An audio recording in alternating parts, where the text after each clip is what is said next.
Hello,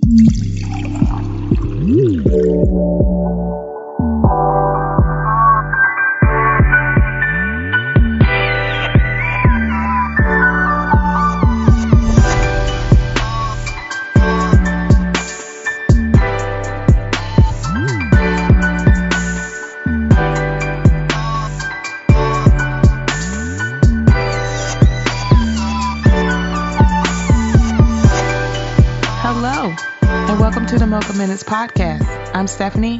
Thank you so much for joining me. You can find the Mocha Minutes podcast on Apple Podcasts, Stitcher Radio, Google Play, TuneIn, Castbox, iHeartRadio, and Spotify. Find us on any of those platforms or wherever else you catch your podcast. Also, still soliciting for ratings and reviews. If you would be so inclined, please leave us some 5 stars. Leave us some reviews. Would greatly appreciate it.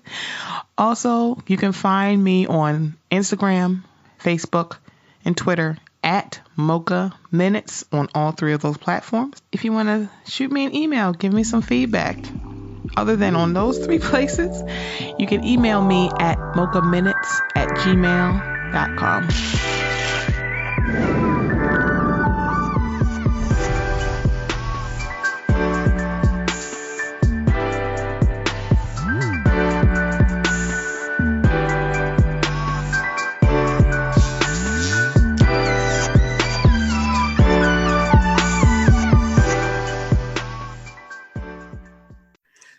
Hello and welcome back to the Mocha Minutes podcast. I am Stephanie. Thank you so much for joining me. So I think I've said this with a few people. December was supposed to be Bravo month. And there was a lot of people that I was like, oh, I have to have them. I have to have her. I have to have him. It's a lot. And then life started lifing and then everything got pushed back. I am very, very thankful and very, very appreciative that all of the people that I reached out to have been very flexible. It's like, oh yeah, sure, not a problem. Just come on back. So this week's guests are people that I'm like, oh, now I gotta have them because I had way too much fun because they read my chart for filth. And I was like, yeah, I gotta have y'all back.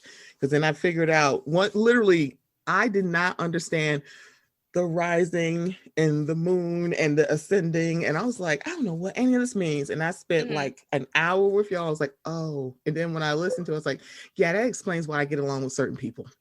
Like I'm I'm a Leo, but I'm in the Sag hive. And now that really makes sense as to why.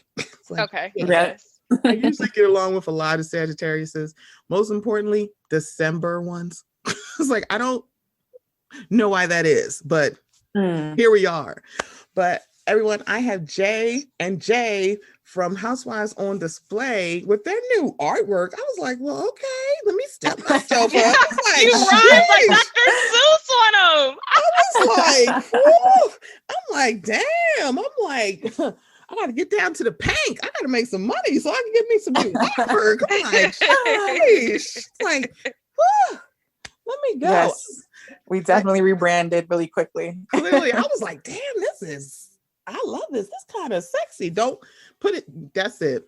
Don't show this to Candy because she'd be like, oh, this might be my artwork for the dungeon. I'm like, no, it's not.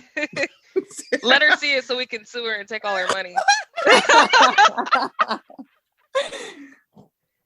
Ladies, how are you? We're doing good. Yeah. So I love this show because it's like, it's J and J, but everyone, it's the letter J and J-A-Y. So I'm like, oh, okay, we're gonna figure this out. This is great. Because at first I was like, wait, J and J. I'm like, who's talking? I don't know. Like, Can you tell the difference between the two of us? At first it was like Lisa and Meredith from Salt Lake. I was like, I don't know who's talking. I don't know who's talking. And then another episode, it was like the Workers twins. I'm like, I don't know. One of them is married. And because I had trouble with Summer House and the Workers twins. I'm like, the one on the left, maybe that's not right. The one that's married and the husband don't live there. So it's like, yes. I don't know. But yeah, now I can, because I can hear the subtle difference. It's like, you just have to listen. And mind you, I have twins. Twins run heavy on my father's side of the family. Really? Yes. Okay. So the cousins I grew up with, they literally do sound the same. and they do look the same, but after a while, it's like, yeah, I can tell which one is which. But it took a while. Let me just say that. It's funny because I always laugh because we both like share obviously like the Instagram account. So when we're like messaging people, I'm like, do they even know like which one they're messaging? And I find it kind of funny. Like either one of us can just jump in at any moment and be messaging, but it's just so funny. It's so funny. I was like, she's like, let me consult with Jay. Okay, so Jay said yes. I'm like, wait, who am I talking to? I'm like, doesn't matter which one. I'm like, Jay said yes. It's like, well, I didn't say yes. Is your name Jay? I mean, I don't know. It's like, well, your name's Jay. You can always assume if one Jay confirms that the other Jay said yes, then all together it's a yes. Like, this is great. I'm like, man, because I think, who is it? So Bravo While Black, one, I think Kaya does the Instagram and Aaron does the Twitter. Okay. I may have mixed that up because I know one does one part and one does another. So do the ladies from the Family Karma cast. Mm-hmm. It's like one does the Twitter, one does the Instagram. I'm like, that is so hilarious. Because I think Deanna is the one who runs the Instagram. I always have to remember. I'm like, and I think Deanna is the one that has the very big fluffy dogs that I'm just like, oh my God, they're so cute. It's like, oh my God. Yeah, that's how you tell the difference. The dogs and the Twitter. Yeah, I was like, wait, which one is this? And so, yeah. So I'm very excited to have you ladies here. I tell everybody about Housewives on Display. You can go ahead, Jay. Okay, I'll take it away. So Housewives on Display, wherever you're listening to this, just listen to that. Housewives on Display, IG, housewives.on.display. And we chat about it all. Honestly, we used to be more Housewives based, like when we first started. And then Bravo wasn't quite giving what they had promised to give or had given previous years. So it was getting harder to just be Bravo. So then we just start talking about whatever the fuck. And so that's what we do. We talk about whatever the fuck and Bravo mainly.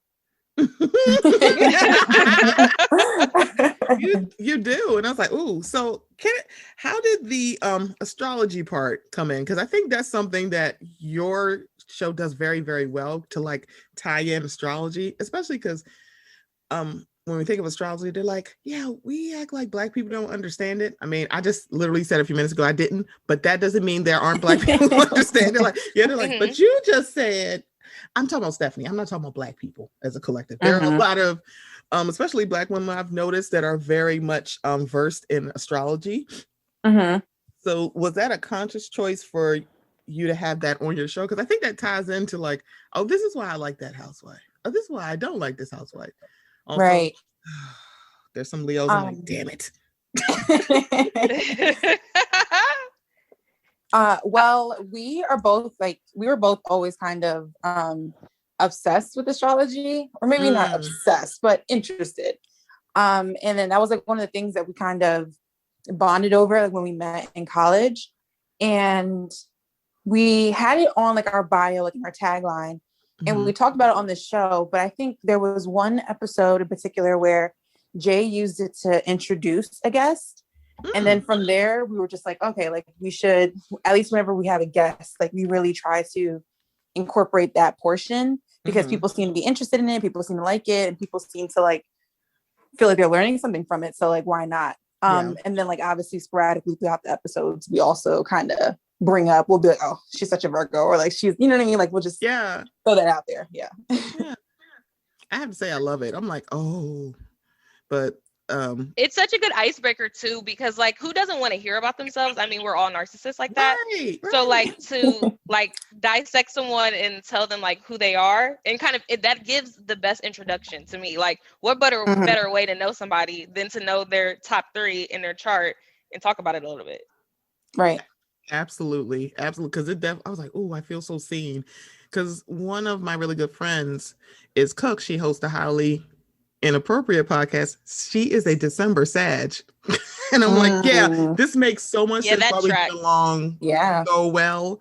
That is hilarious. But then also Taria is an Aries. And I'm like, yeah, that tracks. Like that definitely tracks. And it's like, this is so funny to me. But everybody who like, oh, why do you like this person? And they say Sag, I'm like, oh, yeah, that makes sense. And I think I'm trying to think. Is Candace a Sagittarius? I think she is one. Yeah, she is. Yeah. Yeah. See, there you go. You ain't gonna come from my Sag sister. Nuh-uh, not today. Mind you, my mother is a Libra. So you would think that I would like Monique a little bit more. I don't dislike her, but it was just like, now, sis, you're gonna stop this. You're gonna stop this. But I have a Libra mama. So not only a Libra mama and October Libra mama, like okay. So it's like I don't know. Maybe that's why I came in like I'm team both sides. Now I'm team table and team wig glue. But still, it was just like, yeah. But we'll talk about Bravo in a little while because there's a lot of shit that happened, and I'm literally going to put some people on an Acela to hell. Okay. And they're just like, an Acela? I'm like, yeah, that's the express train. Yeah, you don't get the local train. We need no stops. We need you to go directly there. Like, I don't need you to stop. I don't need no local stop in purgatory for you. No. Go straight there. So I always, and I don't know if it's just been the weight of the shows lately or just you got so much other stuff to talk about. I haven't done this in a while, but giving people their roses. And typically I like to give it to people who, while they're still here, because a lot of times, especially when we lose people, it's an outpouring when they're gone. And I'm like, yeah, we should start giving people more roses while they're actually here. We make the jokes about it, but it's like, I wanted to be a little bit more tangible, like the words, as opposed to me just giving this person roses. So this week, I want to give my roses to Feminista Jones because she has been doing this for a couple of years. I actually got a Facebook memory where I actually shared one of them because she actually did it about one of my friends. And it was like, it didn't even dawn on me that's the same thing. So from February 25th to March 3rd, that has been designated. And I think this is around, she found out in 2018. It is the Black Women's History Month. So from February 25th to March 3rd. And the reason being is because it intersects between Black History Month and Women's History Month in March. So it's like, it's just a whole week. And so she did a challenge where it's different days represent different things and you can celebrate Black women. And so I've been having a good time with this. So the first day I gave it to my mother. And so when I told her about it, she just liked the photo. She's like, I just saw the photo and I liked it. And then when I told her the caption, she's like, I can't speak. Okay, I'm gonna shut up. I'm not gonna say anything. So it was like, did you read it? And she's like, I didn't read the caption. I just really liked our photo. I thought it was really cute. Okay. I'm like, that's fair, because sometimes I don't read captions either. Obviously, because I was like, oh shoot, she did talk about this last year. So yeah, my roses are going to Feminista Jones because I think it's a very up and down thing with Feminista on social media. And I get that. People are complex and people are nuanced. However, I still think this is a very good thing because I think when it comes to Black women, there's like, if we want to celebrate ourselves, it's like, well, what about this? And like, girl, we are talking about Black women right now. Right. We will be back to celebrate Hispanic Heritage Month in September, or Asian American, I think it's Asian American Heritage Month. We'll be back to celebrate that because I think we should celebrate that too as well. Yeah, right. That's the thing. Month. We have to learn to incorporate everyone's, and just every month there's a holiday, so we just got to figure out which holiday we're celebrating, or a couple of them, and celebrate them. Yeah. I was like, yeah, I'm here to celebrate, and also y'all can still do it. It's not just Black women celebrating. It's like, if you want to celebrate Black women, you can. It's just I'm Black and I'm doing it. Exactly. Yeah, I saw your post about it on IG and I love that. Yeah, we should definitely do something. Yeah, it's like I love it. It's like, and one is keeping me like I have to do it every day. And I was like, I'm like, oh, this is great. I'm just finding other stuff. Because then people are like, wait a minute, who the hell is this Black figure skater? I'm like, y'all have no idea how glued I was to this television, seeing not only a Black figure skater, but a darker skinned, visible Black woman doing a Black backflip and landing on one skate. I said, bitch, like this shit is lit. It's like, and I was like, oh, y'all have no idea how much, like, certain figure skaters, but for her, mind you, she's not an American skater. She's from, she represented France, if I'm not mistaken. So for me, I was like, yeah, I don't care where she's from. She's Black. I don't care where she's from. She's Black. I don't care. Okay, I don't care. For sure, my eyes can see what they see, and I'm supporting my sis. Pretty much, it was like, yeah, I don't care where she's from. She's still Black, so we're here. We in here. So exactly. Definitely giving my flowers to Feminista. Did you and I feel like I'm putting you both on the spot. If you wanted to give anybody their roses this week, if you can think of anyone, you don't have to if you don't want to. It's just if you want to. Oh wow, who do I want to give my roses to? Give me just a quick sec. Maybe Regina King, because she has that movie out on Amazon. I think I want to give her flowers for that, because what is it called? Like One Night in Miami? Yeah. Yes. So I want to shout that out. Everyone should go stream it, go watch it. My mom's already watched it. I need to go watch it. So it's a call to action for all of us to watch it. So I would like to give her a shout out. And she's been in the game for a while. Let's give a shout out. Yes, she has. I love her. Yeah. And then I love Watchmen. Yeah. Like, I have to give a huge shout out. I love that she made it a point not to get like a big budget star for this film. She's like, no, we made it a point not to do that. Yeah, I like that. I was like, put people on. There's enough people that we know. Yeah. Right. That's how people... Go ahead, J. J. J. J. I was just gonna say I was gonna piggyback off of Feminista Jones because I follow her on Twitter. She's been a little MIA since about January-ish. Yeah. So I haven't been seeing her posts. But yeah, she's great. I've been following her for years. She always just has something to say, and like she mentions things that I wouldn't even think of, or like she approaches things with a nuance that I wouldn't have even thought. Like, yeah, you're right. Like, that's, kind of grimy, or that really is like, a problem. So I'll also give her an extra dozen. Yeah, come on, extra dozen. See, that thing, I didn't realize that she had came back because I don't know what she had said or what kind of like interaction she had, but she like hopped off Twitter for a minute, and so I didn't even know she was back. I was like, oh, she's back, because I was just assuming, but it's probably because I hadn't seen her tweeting anything, so that's probably why I totally missed that she had came back. So yeah, sometimes it's like, yeah, it's okay to celebrate us. It's okay, y'all. We gonna come on back. It's literally 1 week. It was like, why y'all get a week? And I'm like, please don't say, what about Black Men's History Month? It's literally all 4 weeks of Black History Month. But sure, go ahead. Right. Sure. Let them know stuff, because quite frankly, it is. It's like, girl, what, y'all are not, man. Are both of you on Clubhouse, or you're not on Clubhouse? No. Okay, so just a preface. Let me also introduce us. We're not the most technologically challenged, is what I would like to call us. So basically, we're not like my mama. You be calling me tech support. Okay, so why is my Siri interacting with him? Because it's not voice active. What? Like, we know how to work the basics and we can get things done, but like, we're just not tapped in like that. Like, I don't know. We don't get sucked in, but we are sucked in at the same time. It's hard to explain, but we keep it. We're not even on Twitter, really. Like, we're really, our IG, we just got that. Like, we're finally consistent with it. Like, it took us a long time to get there. We're kind of slow with getting to doing all of the things. Right. I see everyone with their fancy graphics and the links here, click here. I'm like, how do these people do that? Like, right. This is how I feel about TikTok, because I'm like, I watch and download all the TikToks, but I think I made 2, and I'm like, I think this is the ones I feel like they're not up to par for people who make TikTok videos on a regular. I'm like, I don't understand how this works. How do you do this? So it's like, I'm like, TikTok is fascinating. I'm like, y'all got it. This is for the kids. I can't. For sure. I don't know. Y'all do this on. It's like, I don't understand how y'all doing this. It's like, listen, I got to college twice without TikTok, so I guess I'm doing something all right. I was like, how y'all doing this? How does this work? Because I don't understand.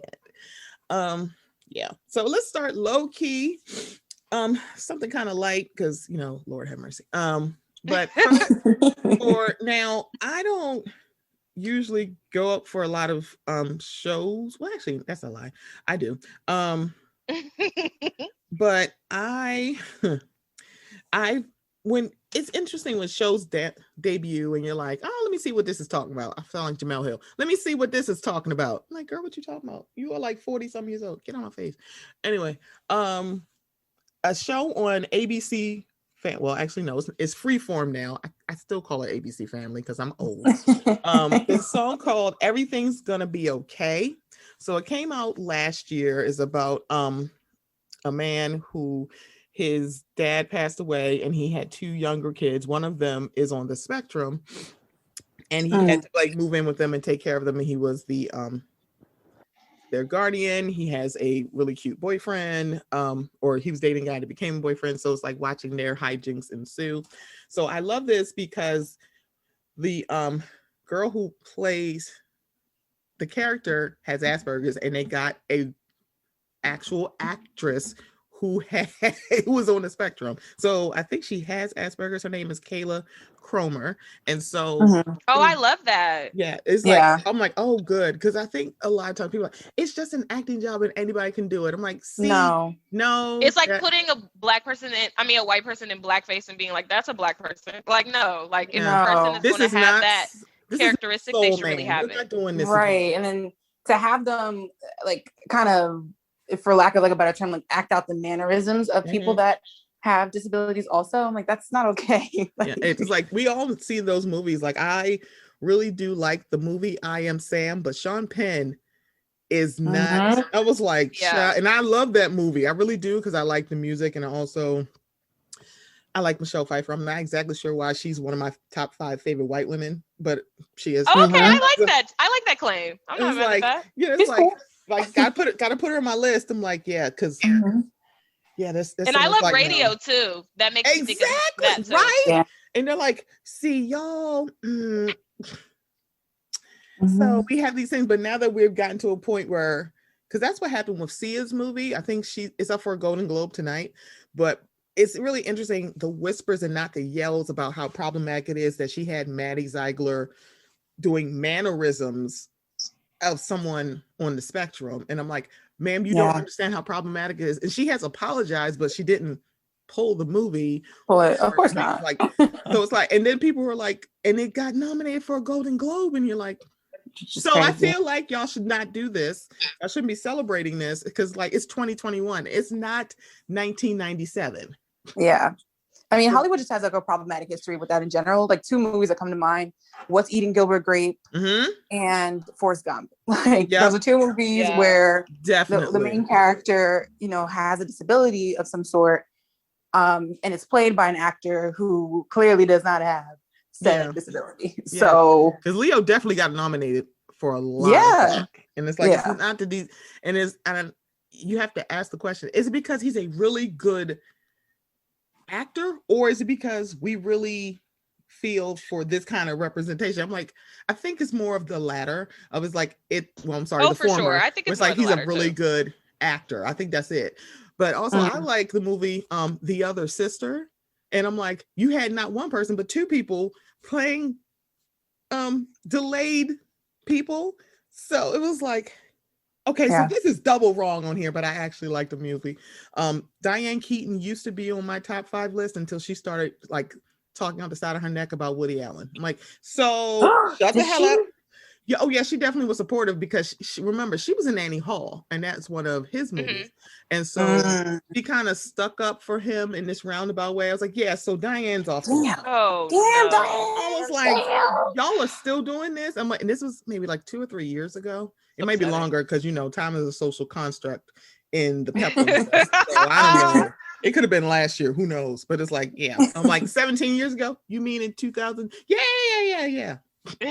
We live in a space-time continuum, so honestly, like 2000 was 21 years ago. I can't wrap my mind around that. Right. I was like, ooh. So because in September it's gonna be the 20th anniversary of 9/11. Jeez. It's like, wow. Like what? Oh geez. Like, because and if outside is open, it's gonna be a lot of, and I'm gonna say it as plainly as I can, a lot of grandstanding white people acting like we were very we were very, very, very, very, very united, as if there weren't a lot of Muslim and or Middle Eastern people who were assaulted or attacked or killed and persecuted because of correct 9/11. Yeah. right. So I'm like singular solo event. Yeah. Right. I'm like, yeah, I know. I'm like, so yeah, I'm old enough to remember too. It's like, yeah, so what you're saying is not what happened. Because you're doing that part, because it especially was worse in New York. That's what I'm saying. I'm from New York, so I got to see it. So you would know. I know how they treat Middle Eastern and Muslim people here since, I mean, honestly, probably before then. Yeah. I can't speak to that a little bit because I was too young, but definitely now it's ridiculous. Like it never got better. Let's just be clear. Yeah, be very clear. Because I think Yara Shahidi had did like a talk when she talked about how terrorists were portrayed in movies. And when she said it, it was just like, wait a minute. Because in Die Hard, the terrorist was German. That was paid by, and why am I blanking on his real name? But Severus Snape was the terrorist. And then by the third movie, it was Jeremy Irons because he played his brother. So it was like, terrorists used to be white men, then all of a sudden it flipped to terrorists were Middle Eastern or African. Middle Eastern, foreign speaking. Yeah, like kamikaze pilot type shit all the time. Like as if that's happening every day. Right, because even in Passenger 57, the terrorist is white. The head guy was white. And if you notice too, even like in Die Hard, yes, he was like German, but he spoke English. Correct. Now also it's like the you gotta have an accent. Also, yeah, they have an accent. There's a language barrier, but somehow they're still evil, even though they can't speak the language. You know, it just. And it was like, dang, I remember. I'm like, oh, that's right, because it did used to be Middle Eastern people. Like, see, Middle Eastern people, they're all trying to blow up our country. I'm like, what? Oh, is this before or after we blew up their country? Let me know which one this is. Let me know. We literally just did it a couple of days ago, so I really don't want to hear anything. Like, y'all, it's like the thing. I was like, so it's like calling Black women bitter. Some of them are bitter for a reason. Right. It's like, I don't know what to tell y'all. It's like, this is not, it didn't start with Obama. He just got a bigger budget because we were in 2012. It's like he became president in 2008. It's just because they started giving more money to the military. They get billions of dollars. Billions. They were getting millions before, and then all of a sudden it's billions. And it's like, we just gonna keep, and 9/11 didn't help because they're like, oh yeah, we definitely need more money because they snuck in. This could happen at any moment. Correct. So it's like, that's why it was easy in Congress. And I feel like I'm giving this nuance because there's a lot of talk, not blah, I don't want to say that. But it's a lot of unnuanced discussion about relations between foreign affairs and us. It's like, because a lot of things are being left out. We're leaving out the fact about what happened in 9/11. We're leaving out what happened with the Gulf War. We're leaving a lot of stuff out, and like realizing, you do realize they started doing their arguments to allocating more money to the military because of these things happening, not because we're more it's more dangerous. I'm like, that's what it is. Like, oh no, this could 9/11 can happen again. We need all the money. We can't put no money into schools, but we got all the money for these weapons. What? What? Right. Girl, get out of I here. also think it's really interesting how it's also impacted people like on a global scale. So just not even just America. Like obviously, you know, people will complain now about going through the airport because obviously that's when we started having TSA and all sorts of security. But I've noticed that other countries as well. Like I was traveling, you know, back when we could travel through, I think it was London, like Heathrow. And their security is, if not almost worse than in America. So it's kind of interesting just how like people take this event and kind of ran with it, and to the point where it's just like, it's not even making sense. You're the bully on the playground acting like you're scared of the person you're bullying. Like I'm not really understanding. Yeah, it's exactly. Like, how is it? Like we've been touting ourselves as a superpower, and then it's like, wait a minute, so we're not a superpower? I'm like, so you've been touting that we are Superman when we actually are Batman. Exactly. I'm sorry. This is not a Batman. Batman is not. We're a superhero. definitely He's a hero. We're we're definitely the anti-hero. I was gonna say, if we were in a storyline that was like a Marvel or like DC comic, we're the anti-hero. Like maybe we're the Suicide Squad. I mean, I don't know. For sure, our energy. I've been watching Justice League, and sidebar, everybody, by the time you hear this, it'll be after March. Superman, the animated series, will finally be on HBO Max, because it seems super weird that they put the Batman cartoons, and it was like, what the hell? And then they put Justice League. I'm like, wait a minute, how y'all going to have? And then they say, oh, Superman's coming in March. Oh, great, because then that makes more sense. Mm-hmm. But yeah, I loved Justice League too. Oh my god, that was my personal fave. Oh my god, it was like, it's so crazy when I think about that. For the movies, I love the Avengers movies, but when I think about the cartoons, it's like it's X-Men and it's Justice League. I'm like, the cartoons were fucking lit, and then that Justice League movie is complete horse shit. I'm like, it's absolute horse shit. That Wonder Woman at 84, I was like, I still want to write, like, I want to get my lawyer involved. I'm like, I want my 2 hours and 30 minutes back. I need pain and suffering. I need money, because I need you to give me my time back, because I am mad still. And I love. What's crazy is I fell asleep during that movie for an hour, and I woke up and I didn't miss a single thing. Like I could tell you the entire plot. I was there. That is so funny. I skipped a nap to watch this movie. I'm like, y'all, I could have been asleep. I could have been asleep, and I was sitting here like, this is how I'm like, this movie is like crazy. I was sitting here like, when the hell did she wish that he came back? When the hell did she say that? like, when did she say that? I'm like, I've missed it. I'm like, I'm not rewinding to look at it. I'm not rewatching this. But it's like, what? It's like, what? Ooh, I've been saying that. I was like, yeah, you wished it. It was like, did she? Because I'm watching this going, I don't care about any of this. And I was like, damn, Wonder Woman, how you gonna trip up after the third lap? How you do this? Now I'm wondering if Aquaman 2 is going to be better than the first one, because I wouldn't hold my breath. Yeah. And I'm like, I don't even know how we got here, but seriously, Aquaman 1, it wasn't terrible, but it wasn't good either. And also, Yaya's in there, and I was like, so yeah, can you just put him on the screen? Just do it for 2 hours. Just let him sit there and talk and steam his face and pull out his dick. I'm sorry, that's all we need. That's all we need. Because the homeboy did like the blue penis out. I was like, y'all ain't tell me to watch Watchmen because he got his dick out. Y'all could have told me this and I would have watched. I was like, oh, okay. It's like, oh, blue penis. I'm lit. It's here. We're here. It's here. I'm here. We're hello. Here. We see each other. Yeah. Like, and I'm single. I ain't got no lady. Where are you again? Drop your pen. So we're doing this roundabout way to say everything's going to be okay. It's coming back in April for season 2. I was concerned because I didn't know, but also this is during the Rona. So a lot of shows, like, they didn't really say anything. So they just announced the show was coming back in April. I was like, oh, it is? I didn't know y'all had got greenlit for a season 2, because with the Rona, it's like productions just stopped. Mm-hmm. So you didn't know. And I was like, oh, well, I'm happy. And I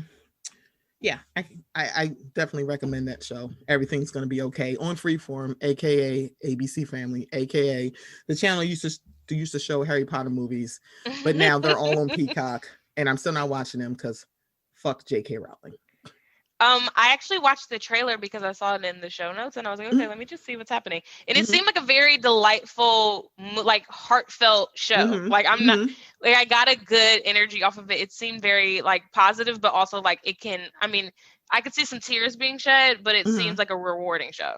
Yeah, it's good. It was really cute. I was like, oh, this is a fun watch. It was very like a fun, like, oh, this is nice. This is cute, and it's like. I like that we have the proper people doing the proper representation in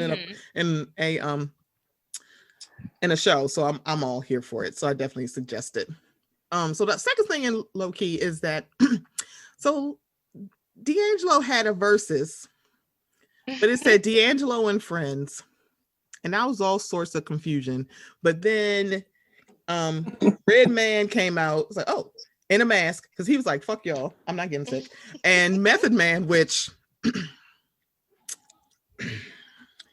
yep, let me just shut up because, whew, damn, that man is fine. It's like, sheesh, this is just ridiculous.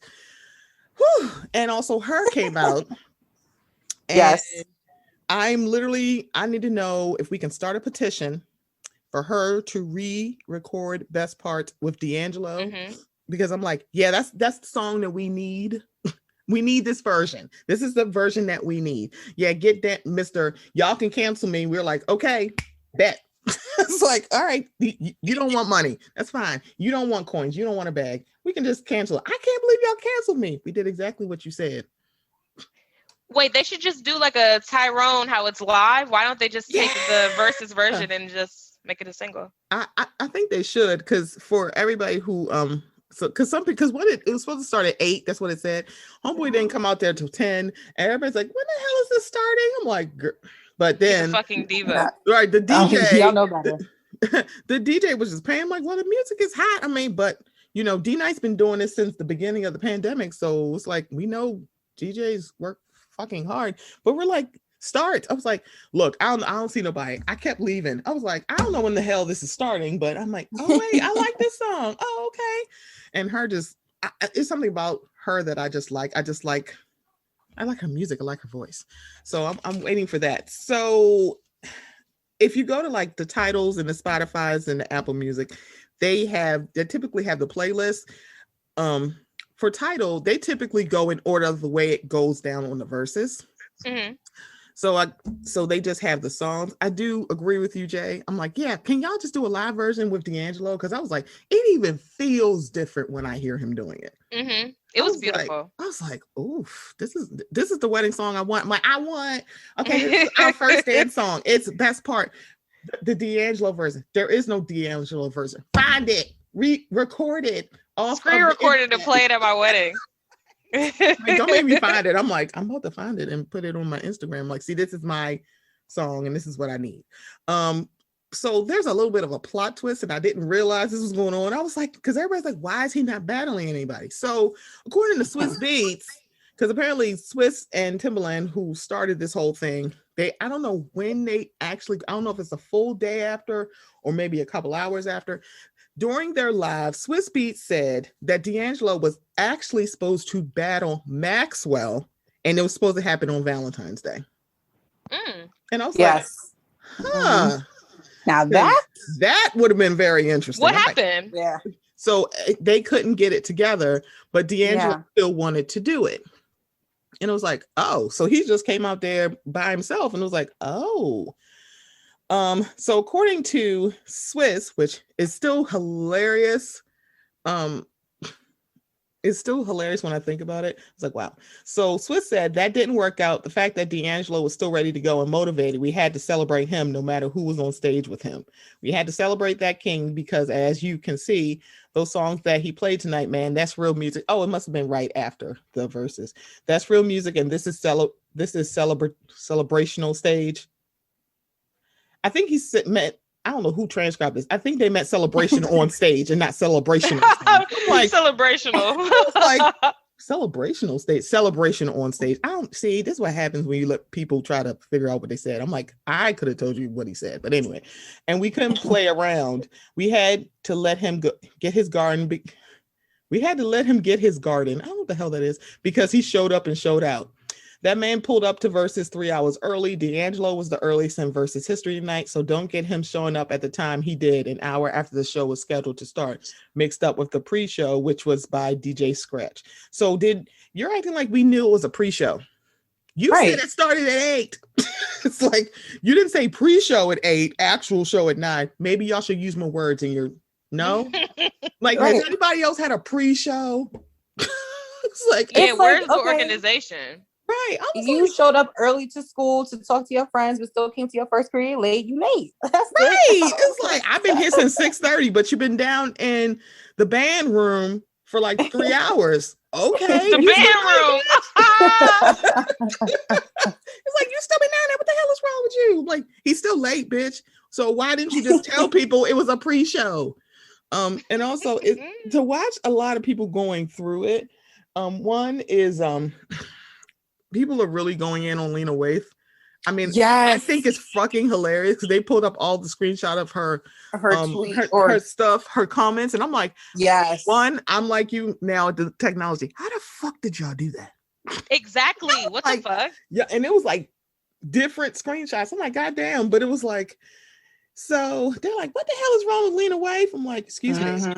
Y'all gonna leave my stud spin alone, okay? Y'all gonna leave her People alone. do not. Stud spin. You're stupid. People do not enjoy her. It's like, people are pissed about wave. Her. It's like, it happened it happened in an interesting way. Because it went from, we love her. We go off, sis. That's right. We love her. Then all of a sudden, that fuck boy ass bitch. I'm like, well, I could have told you this, but sure. But then, homegirl, don't say if this is my set, this shit wouldn't happen. It happened on your set. Well, it's not really my set. Girl, no, no, miss. If it happened on my set, I'm gonna say that. Like, no. Now you being ridiculous and you being like disingenuous, and it's like, right. Girl. Some of the comments she was saying were a little like, right. But she said, what did she say? He smells like cigarettes and something. I'm like, girl, cigarettes stink. So I don't know why. She said if a black and mild were a person, he smells like cigarettes and freedom. Cigarettes and freedom. I'm like, cigarettes stink. But what are you doing? All this set is missing is a can of Folgers filled with chicken grease. I was like, what? No, I didn't hear that one. You stupid. Oh, first of all, ma'am, what the hell? First of all, the grease stays in the pan that it was cooked in. First of all. Second of all, what the fuck are you talking about? You're just saying shit just to say it. Who is drinking Folgers, okay? I'm sorry. That's rude. Y'all probably still drinking Folgers. I'm not because, well, no. I mean, Folgers is not bad. It's just a lot of people aren't drinking Folgers anymore, except for maybe my 60-year-old grandmother. You know what I mean? Yeah, I mean, yeah. She's not 60. She's actually 70. I gave her a generous edit. My bad. But yeah, and you remember Sanka? Like, apparently that is a South Asian thing, because apparently Kamala Harris did it. Like Sanka, they would like empty and put like their spices and rice and different grains and empty Sanka and take take the labels off. I was like, oh, she's like, yeah, my mother used to do this because she did it with Mindy Kaling. And I was like, wait, that's a thing? Oh, see, everybody got their thing. Everybody got their thing. Everybody has a thing. And so everybody's sewing kit is a cookie can. I'm like, what the fuck are these cookies in here for? Absolutely. It's like, oh my I've God. Never seen like, we love to repurpose something. Materials. Hello. Yeah. I was like, oh, look. I'm like, oh, a sewing kit. What the fuck are these cookies in here for? I'm looking for a needle and thread. But I'll take a cookie since I'm here. But I mean, I'm about to say for my trouble. Right. The cookies are actually good. They're like, no one ate those cookies. Well, obviously somebody had to eat them, because how do we get the empty can? They don't sell them at the store, y'all. Anyway, and nobody was throwing away cookies to just get a can. It's like, let me just tell y'all that. It's like, it's because that's how you got the country crock, the country crock bowls. All of a sudden you can like, it's 3 different things. They love a country crock. That's why everyone makes jokes. They're like, listen, this global warming shit is not because of black people. Okay. We reduce, reuse, recycle everything. Hello. It's like if you see a country crock tub in your especially the big one in your refrigerator. Yeah, 8 times out of 10. It could be anything, but it's not country crock. Greens. Yeah. And they're like, what the fuck is this butter doing in this? It's country crock. Where is the spaghetti? Where's the spaghetti? Okay. Because I'm sorry, it just made me think about my dad, because he was famous for doing that. Yes. It's like, what the hell is this butter doing in here? It's like a lot of us got that one drawer full of like plastic bags. Come on. Like we reuse so many that you'll never use. So many that you'll never use, but you never know. You never know. It's like, you never know. It's like, look, I got my bag full of bags. Like, why do you have a bag full of bags? How about you mind your business? Stay on my face, ho. Yeah, that's the thing. You can't just simply grab a bag. It's a bag full of bags, so you have to take a bag out. Hopefully, there's not another bag inside that bag. Right, there's probably a raw bag. Like, yeah. It's like it might have a real big bag. It's like it might be a small bag. But what's that bag you need? Why do you have all of these bags? Mind your business. Do you want the bag or not? Exactly. We have it for this reason. What bag? Hello. Tupperware with spaghetti stain. I mean, we could go. Hello. On. It was like, that's why you throw it away. It's like, why you put it in the country crock? Yeah, because if it like gets stained with spaghetti sauce, it's easy. It feels better. It's like, okay, well, it's only country crock, so that's fine. But if it's like your good Tupperware, you spend at least $7 on, you're like, bitch, I hate this. Stay in my damn Tupperware. You raggedy bitch. Anyway, so let's slide into mid key. So for everybody in Bachelor Nation, I got here because of Obi. Shout out, we love. Yeah, we love Obi. Obi beats. I'm like, Obi, what the hell is going on? And because I swear, a lot of times I was like, is this how this always goes? Because I had never watched The Bachelor. I had only watched Rachel Lindsay season for obvious reasons. Of course. I'm like, it's for obvious reasons. And even then, I didn't watch maybe the first couple episodes. So I knew who Rachel Lindsay was, and then I watched last season with Claire, who, ma'am, let the mouse go. It's like, girl, if you don't get it on like Tinder or POF or girl, get on Hinge. Why didn't Hinge come look for you? Because you went from Bachelor in Paradise to 3 different bachelors. I'm like, girl, if you don't, girl, get the hell off this show. So the dude that she was with, I had heard they broke up, but then they got back together now? I think they're reconciling because you see them crossing a street and they're at the beach. I'm like, yeah, because Dale was like, it was a rumor like they broke up. Then Dale was like, yeah, that's right. We broke up and things like go left. And Claire was like, I didn't realize we were telling people. Then all of a sudden he's like, I made a mistake. And oh my God. I'm like, what the hell is going on here? Yeah. What the hell is going on? I was like, girl, it's like, leave us the hell alone. So for everybody who hasn't been watching The Bachelor this season and cheering for despair like I am for Matt James. He's like a frightening character. I was like, yeah.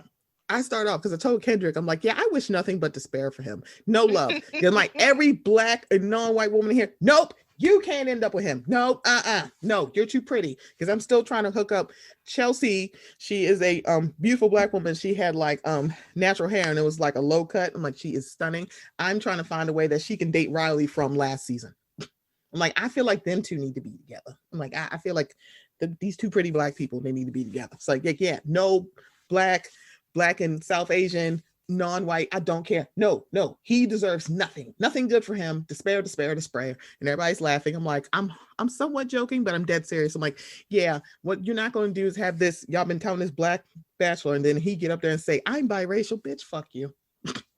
He's like, you know what, sir, this was not required. You could have just said, yeah, but no, you could have been like Obama, but no, you didn't. And it's like, yeah, you know what, despair. Don't want nothing to do with you. So this season, because the person he picked is Rachel, but apparently they have broken up according to the word on the curb. So because Rachel's racist past and some of it is recent, like, I don't know, 2018, 2019, 2020. It's like, girl, it's not that. Not 2020. Child, this happened like something happened last summer. Like in 2018, she went to like an antebellum party and I was like, what do you think it means? What do you think it means, madam? Y'all so big on history, but you don't. So tell me what it means. It just means Southern Pride. That's not what the fuck it means, but okay. Okay, but also, what does Southern Pride mean? Let's have that discussion. Slavery. Exactly. Like a lot of y'all like, no, it's Southern Pride. What are you in slavery? Y'all lost, actually. So let's talk about that. Wait, y'all love winners, but it's like, so why are y'all so big on the Confederacy? Because they lost. They lost bad. But y'all like winners, right? Obviously you don't. You like losers. So Rachel, if y'all really had it, you would have just broke off from America and made your own country, but you didn't. You're here. They really tried too, because they're like, let's do all these 13 states. And I think Maryland was one of them. Like, yes, should have done it then. Maryland, we are the South. People like, y'all not the South. We technically are because we're below the line. See, not only do y'all not pay attention in history class, you didn't pay attention in geography either. It's like below the line is the South, you clowns. Anyway, so Rachel is one of the correspondents on Access. And so she was interviewing Chris Harrison. Chris Harrison he was very white on there and actually trying to tell her, she's like, well, I mean, was racism bad? Is it bad in 2021 or is it bad then? It was bad then. And so like, right. What are you doing? It didn't ever not be bad. Why would, like, it's 2021, so racism is bad now? So it's been bad for a few hundred years, but sure. Right. So after that, he put out some BS statement, didn't work. Rachel hosts a podcast with Van Lathan, so she talked about it a little on there. Then he put out another statement, and then Rachel Cocknerell or bitch ass. I don't know what the fuck she is. And I'm like, she came out of nowhere because I'm like, I don't even remember her on the show. And I've been watching going like, who the fuck is Rachel? Like, do y'all not show everybody? I don't know. So then Rachel comes out with this statement that is like, to the community that I offended, you want to say what community is, Rachel? Because she surely didn't. She's it's like when you give those apologies when you're a kid and they're like, what are you apologizing for? Like, you have to specify. I'm apologizing for what? Oh, the stuff that I did. What'd you do? Right. Oh, I mean, you know, we all got a past, bitch. Thank you. Yeah. So then after that, okay, but your past is not that past. It's really not. 2018 is 3 years. It's not even a whole 3 years ago. So it's not. Even if you wanted, right? Because even if you wanted to argue that people weren't as aware back then, which is technically true, people weren't. White people, I should specify. Yeah. Not that was okay that they weren't, because they should have been. But okay, whatever, fine. I'll give it to you. They weren't. 2018 was very relevant. That's modern day history. No one's gonna be like, oh, like if you got into a car and it's 2018 make, no one's like, oh, okay, that's really old. No, that's a pretty recent car. So the whole like, oh, that was her past. It really wasn't. That's right now. Pretty much. Because the thing about this really did start with TikTok when somebody who went to high school with Rachel said, it's amazing that she's on this season with the Black Bachelor when she made fun of me in high school for liking black dudes. Wait, what? I was like, what was it? Like, what was it? What was it? I was like, say what now? I was like, oh, because homegirl, and apparently it was Rachel and her friend group were like, oh, you like black guys? So it's kind of interesting. That's where this all started. Then people went, so let's figure out what's going on with Rachel. And then it's also her parents too. And it's like, oh, okay. So this is very interesting that you're on there. So word on the curb is they broke up. This may be the reason, but I doubted he knew what it was when he got with her. Child. It's like, how y'all not doing background checks on people? Like, y'all can go to hell. So and Rachel, you met her and you've talked to her. You sound like a racist black person yourself. So you liked it. Child, some of them conversations, Chelsea was talking about black hair, and it was like watching her have this discussion with a white guy, and I'm sitting here like, why are you nodding as if you're not a visible black person? The only reason why we know you're biracial is because you told us. Yeah, I've only seen pictures of him. I don't watch The Bachelor, but I like to know what's going on. Yeah, and I thought he was black too. Right, and it's like he is like, because the thing about it, he is. But it's so interesting that you're saying you're biracial. The only reason why we know is because you told us. You said it. It's like we would have just thought, because I mean, there are people who are lighter. Like I have lighter skinned friends who have two light skinned black parents. They had two black parents, and they're still like, oh, they must be mixed. I'm like, so technically they're not, because both of their parents are black and they identify as black, so they're sad. Right. But it's like, it is what it is. So Rachel started getting attacked, so she deleted her Instagram. Now the reason why I found this out before it was reported is because I saw Brian's thing, and Brian is her husband. That's the person she picked for the Bachelorette. They got married, I think last year or the year before. No, I think it was the year before, because of course they didn't get married last year. I think it was the year before, 2019. So he had a picture of her up, and they typically tag each other in the photo. I'm like, that's interesting that he didn't tag her. I'm like, what why he didn't tag her? It was like, oh, and then you see Van Lathan's post saying that she deactivated her Twitter, because her Instagram, she's still on Twitter, but she deleted her Instagram because people were attacking her. So she got not attacking.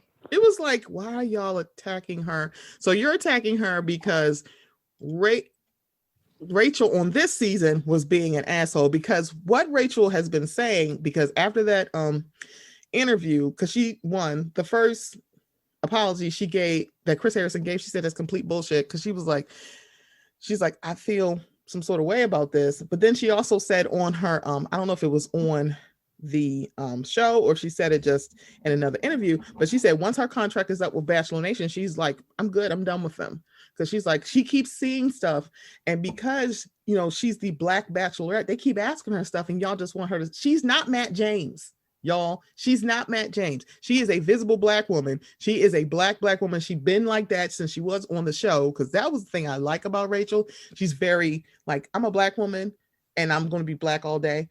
And so she was like, I can't do this anymore because it's too much. And the thing about it is she would see more because she's actually affiliated with the show. We're not.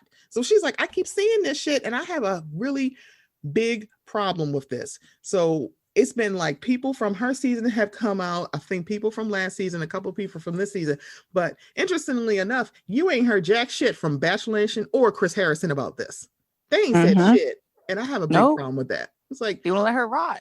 Right. It's like, oh, that's very interesting that you're only apologizing because it got the backlash, but you didn't think you did anything wrong. And that's something she pointed out. She's like, he didn't think he did anything wrong after that interview. It wasn't until the next day, people were like, who the fuck do you think you are? Why are you talking to her like that? And it was like, oh, let me apologize. He did a piss poor job and then he had to redo it. See, this is what happens when you don't actually apologize correctly. If you do it right the first time, you ain't got to redo it. And he didn't. And it's like, yeah, so she deleted her Instagram. There's a lot of people going, I stand with Rachel. But I feel like we need to add Lindsay to that because, yeah, I don't want y'all affiliating the other Rachel that, yeah, no, put Rachel Lindsay. I stand with Rachel Lindsay.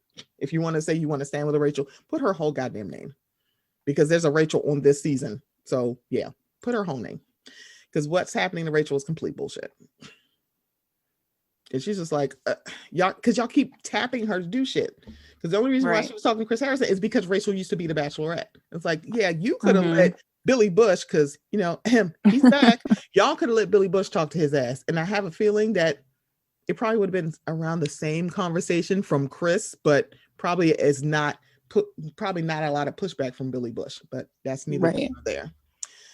Okay, so I have not been watching Basketball Wives for obvious reasons.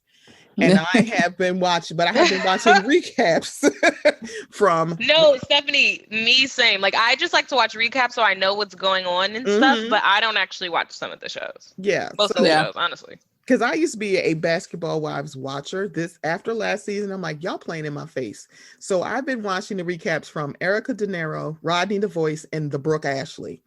Yeah, I think Brooke Ashley put out after the last, I don't know what episode they're on. She's like, I am no longer recapping the show. I'm no longer watching it. I can't do it for my mental health. I can't do this anymore. So I'm like, yeah. So that's all I needed to see, because Basketball Wives is playing in everybody's fucking face about the colorism that was experienced by OG, because y'all chalking it up to her feelings, and that is not cool. So much so that OG released the unedited audio from her sit down with Kristen. She put it on her Instagram. And it's like, if you listen to that, you just go, okay, so that's not how it looked on the show. I don't know, because I stopped watching it. I'm like, I'm not doing this. And there have been a few YouTubers, one particularly Funky Dineva. And so he's posing the question, which is pretty fucked up. He's like, what if it's not colorism? What if they just think she's ugly? What? And it's like, and the thing about it is, he wasn't the only person, but it's really interesting that you're going this way. What if they just think she's ugly? They think she's ugly because she's darker than them. Yeah, like, because they're colorist. Keep up with me now. It's like, why are you doing this? And it's like, this is how I know a lot of people don't understand colorism, because here's the thing. So imagine that Evelyn Lozada was a white woman and she was treating OG like that. Y'all would instantly say that it's racism, and that's the reason why. But because she is of color, that's how colorism works. Exactly. It's like Evelyn has been playing this ping pong game because she said she wasn't black. Now all of a sudden she's Afro-Latina. I'm like, so bitch, fuck you. No, you're not. I was like, you do realize you said you not black. And then it becomes, well, my kids are black. I'm like, so you should know to not treat black people like shit, right? It's not, don't call me that because I have black kids. I shouldn't act like this because I have black kids. That is the thing, but you're not doing that. And that's why it's like, yes, fuck you to Evelyn Lozada. It's fuck you to everybody who's calling OG aggressive when she ain't the only time she put hands on somebody was to prevent Evelyn from trying to sneak Cece with a bamboo stick. That's literally, she pushed that bitch on the grass. I'm like, she's also a football player. Well, she's a football player. Yeah, but did she hop up on the table and chase somebody? Oh no, that was Evelyn. Did she pick up a table and throw somebody? No, that's Malaysia. Did she throw a drink in the face? No. She didn't do it. She has not been violent with everybody. The person that's been the most violent that's on the show now is Evelyn. Yeah, Right? she's been violent since day one. Day damn one. And the thing they like about Kristen is the fact that she looks more European. Like, yeah, she's brown skin and darker skin, but very Eurocentric features. Mm-hmm. Exactly. So she has a thinner nose. She has a different curl pattern. It's not as she like maybe 3C. I don't know. She might be like straightening her hair. Who knows? That could be just a wig. I mean, I have no idea and I don't care. Go ahead, Jay. Sorry. No, that's just what was my point, is that she's more easily acceptable for, like, you know, we like this. See, we're not colorist. Look, we like this brown skin woman. And meanwhile, she literally looks like a white woman in blackface. Like, fuck you. And like, what also plays into it, plays into colorism especially, is how we kind of project and like kind of like put on these masculine features to darker skinned women versus lighter skinned women too. Mm-hmm. So now it's like Evelyn is the more, she's aggressive, but, or we don't even say the word aggressive for her, but like she gets into fights, but like they, for some reason, still see her as more feminine than OG, especially because OG does the football. She has like more muscle, you know what I mean? So we kind of like attach these like masculine, and not that masculine qualities are inherently negative, but because we're also sexist, seeing that a woman embrace, like, you know, being strong and being in a male dominated field, like we look at her as even more masculine now, you know what I mean? So it's just nasty. it's really gross, because a lot where people are like, oh no, that's not, I'm like, you do realize, and people try to play in people's faces when we bring this up, that people used to joke that Serena Williams was a man. Right. Same thing. It's like y'all realize, like, no one ever did that. Yes, they did. It was, and then the tide turned when Jamie Foxx said, but you see her ass though, like, damn, that ass. It's like, well, then she got a fat ass. All right, you know, I can get with this. And it's like, what? It's like, this is how I know y'all not okay. Where when Serena lost the Australian Open, they said the ancestors were pleased with Naomi that day, but not pleased with Serena. And they used Naomi holding her trophy and Serena in a picture with her husband, Alexis. I'm like, you do realize she is Black and Asian. Naomi is Black. You're using a woman who is a product of an interracial marriage to diss a woman in an interracial marriage. Are y'all okay? Right. Makes like, no sense. You do realize she has an Asian parent. And the gag with making fun of Serena for being muscular like she is, I'm like, that's the reason why she was being and whipping all these bitches' asses. Pretty much. She's the best on the planet. Yes, that is the strength. Her strength is the reason why she was such a good athlete. Like, and that's why so it's like, and that speaks to the sexism and misogyny, because you're like, the only reason why she could be a good athlete is because she is a man. I'm like, because where are you getting that from? It's like, exactly. And the only reason why I can find her sexually attractive is because she has an ass. Like, wait, correct. What? It's like, just, she's also very beautiful, and she's that bitch. Like, I don't know.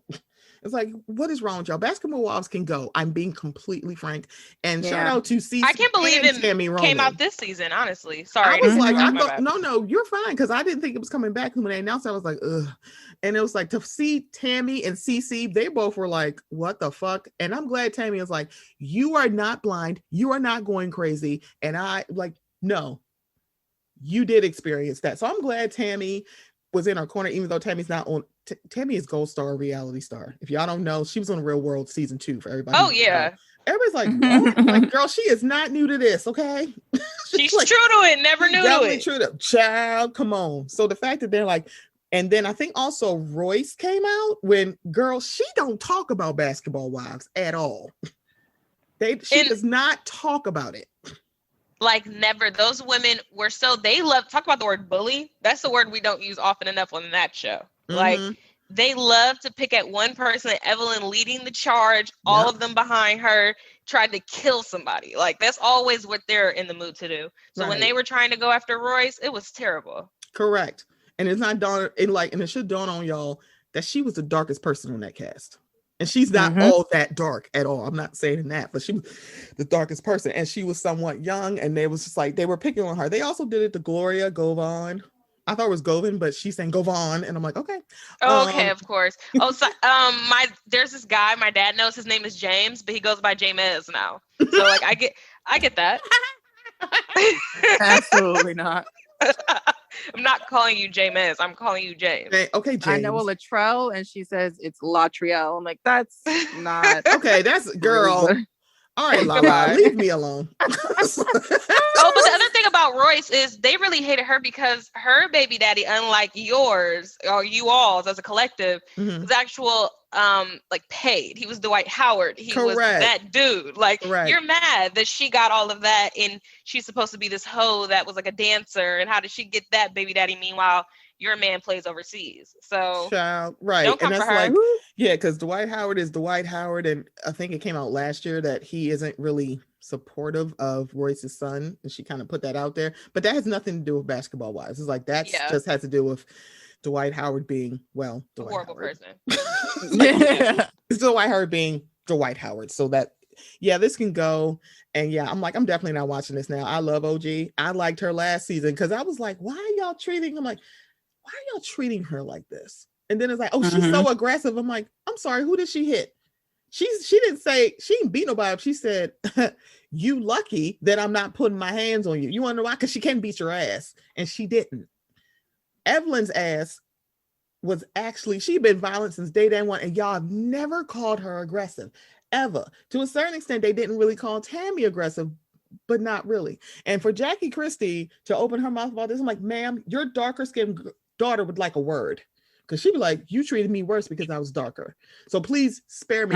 Y'all, none of y'all have the scope or the bandwidth to have this conversation, because y'all literally like, well, you just feel. She's like, I'm not this. She's like, I didn't say anything about my feelings. I'm saying this is what happened to me. Because you're like, oh, you feel that it was colorism. I'm like, no, it was. And y'all are acting like it's not. And you're like, well, maybe she just favors Evelyn. I don't give a shit. If you can't say that your friend was dead ass wrong and you can't recognize this, it's like, then there's nothing to do. And it's like, I'm not going to keep pouring my heart out to you if you're not going to fucking listen. I'm like, so bitch, fuck y'all. I'm like, so I'm out. I'm not doing this. Oh, it was like, fuck out of here.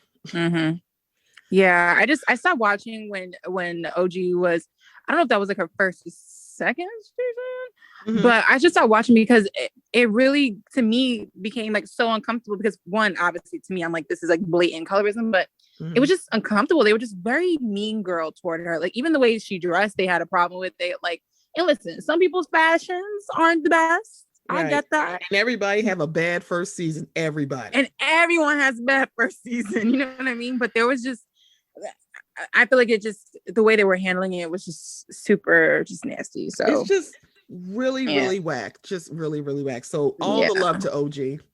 Yeah. All the it's love. past his prime, like, that girl, show. Don't waste your pretty on these clowns. Just, and it can go. So hopefully it don't come back next season. Just go. I'm like, please. Like, seriously, God. Shawnee, you are not helping this show. I'm like, I kind of wish when Shawnee wasn't that much involved. Like, she was so busy that she could only be in like 3 episodes of the whole season. And I was like, yeah, you not helping. She's like, I'm gonna hear it out to see how, what she thinks. I'm like, so if you don't recognize this colorism now, and you don't think it is, so what's the point? And the only person that really kind of was on OG's side on that show, it seems like, is Jennifer.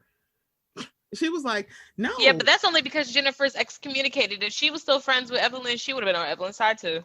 Right. It's kind of like, because she was there. She was definitely down in the gang to be ganging up on Royce. So it's like, I think they're not cool, her and Evelyn. But I ain't watching it, so I can't even give y'all the context because, I'm not doing this. Anyway, so, I was like, I'm not doing this. So High Key is all about Bravo. Bravo's been very interesting in the last, month. So right now we have 4 shows. Well, actually now it's 3. It was 4. At the time we had Dallas, New Jersey. New Jersey just came back. Salt Lake and Atlanta. Salt Lake did part 3 of their reunion, so they're done for the season. So now it's just Dallas, New Jersey, and Atlanta. So Dallas is a very interesting animal because it's not one of the stronger franchises. It just isn't. And it's not because of lack of trying. It's because of lack of trying. I mean, I don't know what to say. I'm like, I'm saying it's not lack of trying. I mean, they tried. I'm like, yeah, they're not that interesting. And they really, really tried. Leanne is gone. And she, to me at the time, before she left, was the face of the franchise. Because whenever I think of Dallas, I think about her. And I think I asked in the clubhouse room, Dave Quinn's clubhouse room, who was the face of Dallas? And a lot of people said Stephanie Holman. And I could see that. But also, Stephanie is a tandem. Like, there are some housewives that's like they only work with another housewife. They don't work by themselves. It's like it seems kind of off. Like, there's a few New York housewives that are that way. They're I would say Robin and Giselle, more Robin than Giselle's. Like, it seems like they're a better tandem than by themselves. I think in maybe Beverly Hills,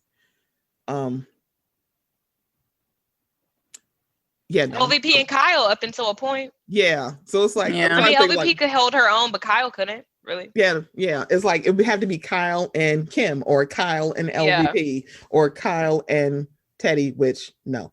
And Orange County, right, but Teddy was a beta, and so was Kyle, so that just didn't work. Yeah, it's like you would think like that's not really a tandem. And then in Orange County, it's Vicky and Tamra. Right. Absolutely. But both of them can operate without each other. Alone. So it's kind of like, I don't know. But yeah, Stephanie reminds me of she don't work on her own. It's like, I think she's somewhat cute, but it's like on her own, no. And then they got rid of Leanne and brought in Tiffany Moon. I only watch for Tiffany Moon. I only watch for Dr. Moon. That's it. Because one, the Carrie that people have been seeing of as late is the Carrie that I told y'all about last season. She is an asshole, which is why I wanted to punch Leanne in her face. I'm like, Leanne, I could think of 10 things that you could have said to Carrie that had nothing to do with her ethnicity ever.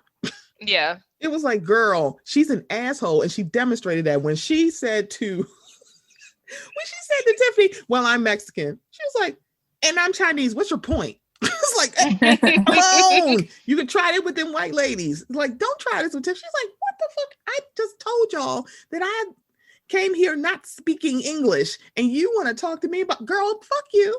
I was like, yeah. Because their reunion is probably going to be very, very lit, because it's going to be Carrie versus Tiffany. It's going to be Carrie. It's going to be Carrie versus Tiffany. It's going to be Cameron versus Tiffany, because everybody's looking at Cameron's looking real funny in the light, because Cameron is somewhat of a tandem as well.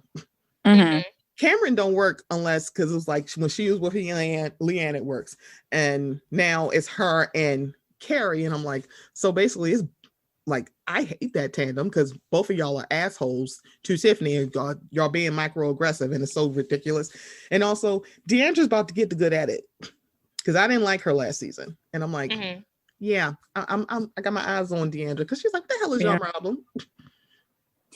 When we were watching the show, I think we had noted last night, Jay, like, that they seem to be like, the Dallas seems to not have like a single solo center star, was it? Star holder? Yeah, not like a LeBron or like a Michael Jordan. Like there's no one there. Cares. Yeah. Which was Leanne, but Leanne even wasn't enough of a draw for some people. Yeah. Yeah, that's why I was like, she was the face for me. So it's like, it can't be somebody else. It's like, it's not going to work. So we're going to see. I don't know if this is the last season of Dallas, because even Tiffany is just like, mind you, she is a doctor. So I think people are like running with, so Brandy put out this weird post. People are like, oh, she quit. And people are like, she hasn't quit yet. I'm like, yeah, because that's pretty fast. I mean, Tinsley waited till the middle of the season before she left, but that's neither here nor there. And I'm just like, So, and then Tiffany's like, she doesn't know if she's going to come back. Yeah, because she has an actual job. She has a job. Right. She is a doctor. She's an anesthesiologist. So it's kind of like, yeah, I can't she's fine all day and then come home and deal with y'all asses. Right, so we don't really watch Dallas. Like I'll watch recaps. I know what's going on, but I don't watch it myself. So yesterday we watched 2 episodes together to kind of see what the vibe was and see what was going on. We saw the Grasshopper Pizza episode, and then we saw the Austin episode. Okay. Yeah. So it was really funny to me, probably not to anybody else. I was like, it's really funny about this whole brand. Brandy's like, oh my God, she put crickets on my pizza and I got to throw up. I'm like, ma'am, you are the one who came to a socialite party with fake dog shit in your hair. Because they had to wear these crazy hats. She had a hat and had like moss and grass and fake shit in it. and you thought that shit was funny. She's trashy. That's why I was like, okay, so Brandy, while I hear you, and then if you watch it, it's like, yeah, so Tiffany wasn't very secretive that crickets were there. Exactly. Like, I was surprised they were surprised. Right. I was like, wait a minute, she literally said it out loud, because it's like the way that the clip came out was y'all acting like she like sprung it on you, but I'm like, wait a minute, she literally just said it. And she wasn't whispering about it. It's like, right. Although my only critique is that you did say, oh, I have crickets here, and then you got everyone's response, which was a negative response, and you still proceeded to put the crickets on and even hide it under the pepperoni. Yeah. So that's a little like, yeah, it's like, I can see you being upset, but it's like, man, you put fake shit on your hat. Right. But also, she was like, when she was eating it, they cut to her saying like, oh, this is kind of good. Like, da, da, da. She was totally fine. If you didn't tell her, she would have went home and not thrown up. She made herself throw up because it was crazy. Yeah. Right. So that is just so dramatic. Like, it was so dramatic. Oh my God, you're so wrong. I'm like, y'all had more smoke for Tiffany putting crickets on than Carrie actually pushing her in the pool and she can't swim. It's like, wait a minute, y'all have more words for this. I'm like, she could have like, what? And mind you, she said she couldn't swim. And I'm thinking like, people have drowned in less than 3 feet of water. What if she hurt herself? What if she hit her head and then she's drowning in the pool? Yeah. It's like, y'all, fuck you. It's like, okay.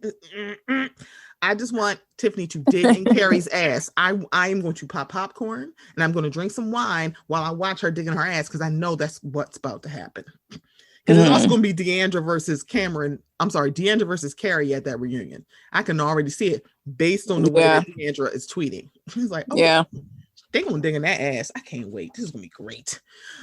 Okay, so Jersey is 2 episodes in. And I will say, historically, Jersey does not come out like this swinging. The only time it really did that is because of the brawl at the christening. So not since the christening have we seen something like this. Exactly. I was like, usually Jersey is kind of like it's like, oh, they back, but it's never like a, oh shit. This was like a, oh shit. I feel like if this wasn't the Rona, this probably would have been episode 4 or 5. If this was just a regular Jersey season. I'm like, y'all came out swinging.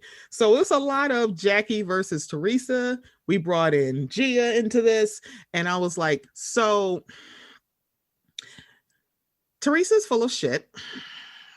Yeah. And a lot of people were like, well, I'm team Teresa because she should have never brought up her kid. I'm like, let me explain. So let me get this right.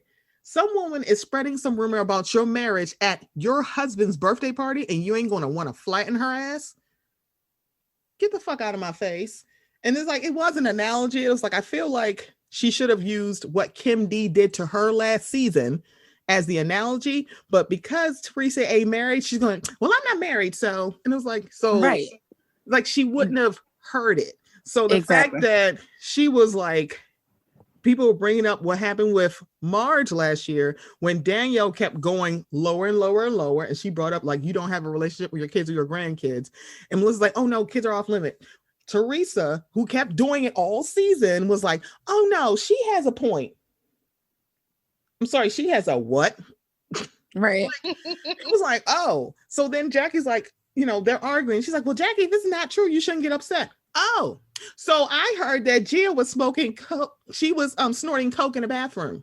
What would you say to that? You fucking bitch. You just proved her point. It doesn't matter if it's true. Why the fuck are you? And you did it at the part that gets me is you did it at his birthday party, not you just having dinner with your homies. Mm-hmm.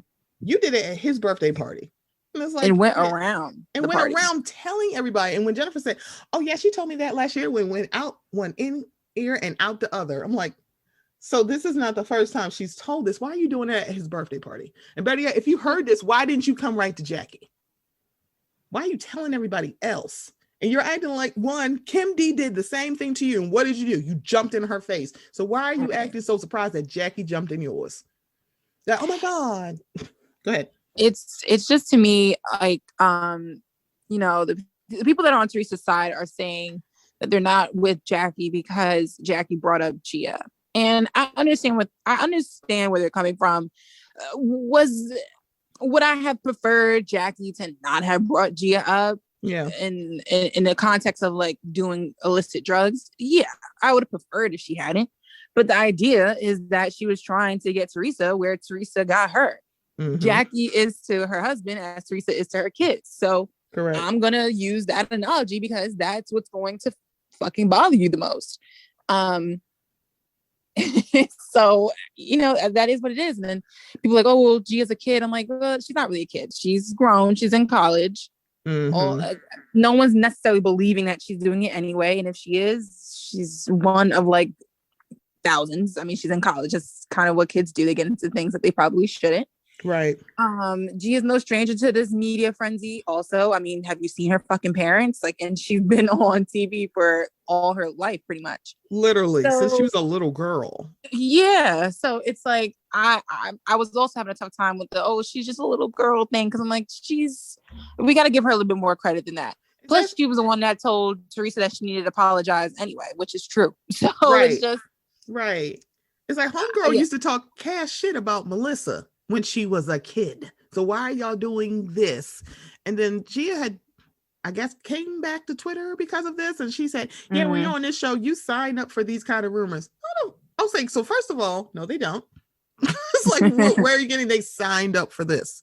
And it's like, girl, if you were literally saying, this rumor is going to damage me, as if both of your parents did not spend at least 1 year in jail, I need to understand this like I'm 3. I'm like, so wait, what? Like, ma'am, both of your parents went to jail. Your mama is affiliated with Donald Trump. Please don't do this. Please don't say this is the nail in the coffin. Girl, bitch, fuck you. My only problem with Jackie was that she didn't like follow through. I'm like, so now like you're crying, like you're slinking around town, and then you're telling her like, oh, you need to take that back. I'm like, Jackie, she's not gonna take it back. You need to if you're gonna throw out, she's not. If you're gonna throw out and be a mean girl back to her, which I support, because I feel like, if she pushed your button, she pushed your button. That is what it is. Right. And you gotta follow through with it. There's no, with Teresa, I was saying this with, I think, Taria, right? With Teresa, there's no like you throw it, hide your hand, or you throw it and you're like, okay, I'm done. I just had to say that and that's it. You got to keep going now. And the reason why Teresa always outdoes and outlasts all of these girls is because she has the endurance for it. She will not give it up. Like, she will keep going. Will not. Right, where everyone else will kind of give up. So I think the problem that Jackie's gonna have now is that she doesn't know how to. She's having trouble with having to keep it up. Like, because she already didn't go on a trip. The second episode, I'm like, girl, come on, like.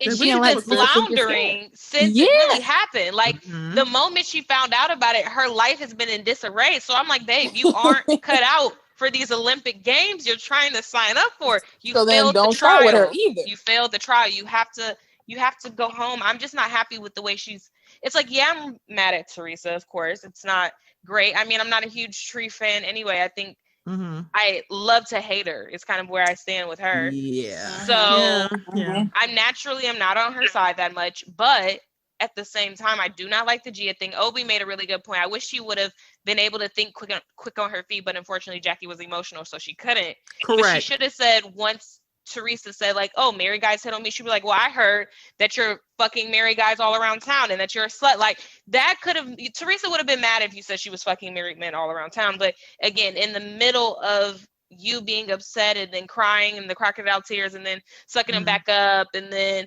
I don't know, being so upset, but then Evan said he had the worst day of his life, but he seems to be fine, and he made no statements. I'm just confused about the way the whole thing is going down. Yeah. And if he cheated on you, that's okay, and you want to keep that private, that's fine. We're no strangers to that, but you're handling it horribly. Yeah. Oh, absolutely. Because it's like, yeah, that's what I was like. I literally could have, like, yeah, you didn't have to bring Gia up, because it's like, I don't care, good, bad, or indifferent. I don't know any mother that would have wanted to tear the fur off her ass. It's like, what the fuck did you just say? Girl, it's an analogy. You know what this is? A fist, and I'm going to put it in your mouth. Have you keep my child's name out your goddamn mouth? Period. I don't know anybody that wouldn't have reacted the way Teresa did, right, wrong, or indifferent. I wasn't surprised about her reaction. I'm like, yeah, you're proving Jackie's point. However, Jackie, I really wish you hadn't did that. It's like, yeah, it's like Jackie, I see what you're doing. Yeah, correct. It's like, girl, wrong road. but you don't want to go this route. Please don't. This ain't the way to go, sis. You want to reroute. This ain't And since you took this route, you can't then say, but I never meant to hurt her. You went for her, the jugular. You went for a straight knife to the gut and twisted it. Correct. You wanted it to hurt. So you don't get to do that. Wait, me? Oh, no, I was just using an analogy. Girl, this you better stand in your mind. Stand in your mess. Stand in your mess. So, you wanted it to hurt. Exactly. Don't act like you didn't. It's like, it's like, this is what happens. And I think that's family and children.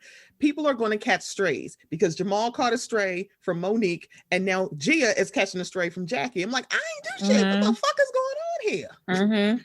I think to more fair. Yeah.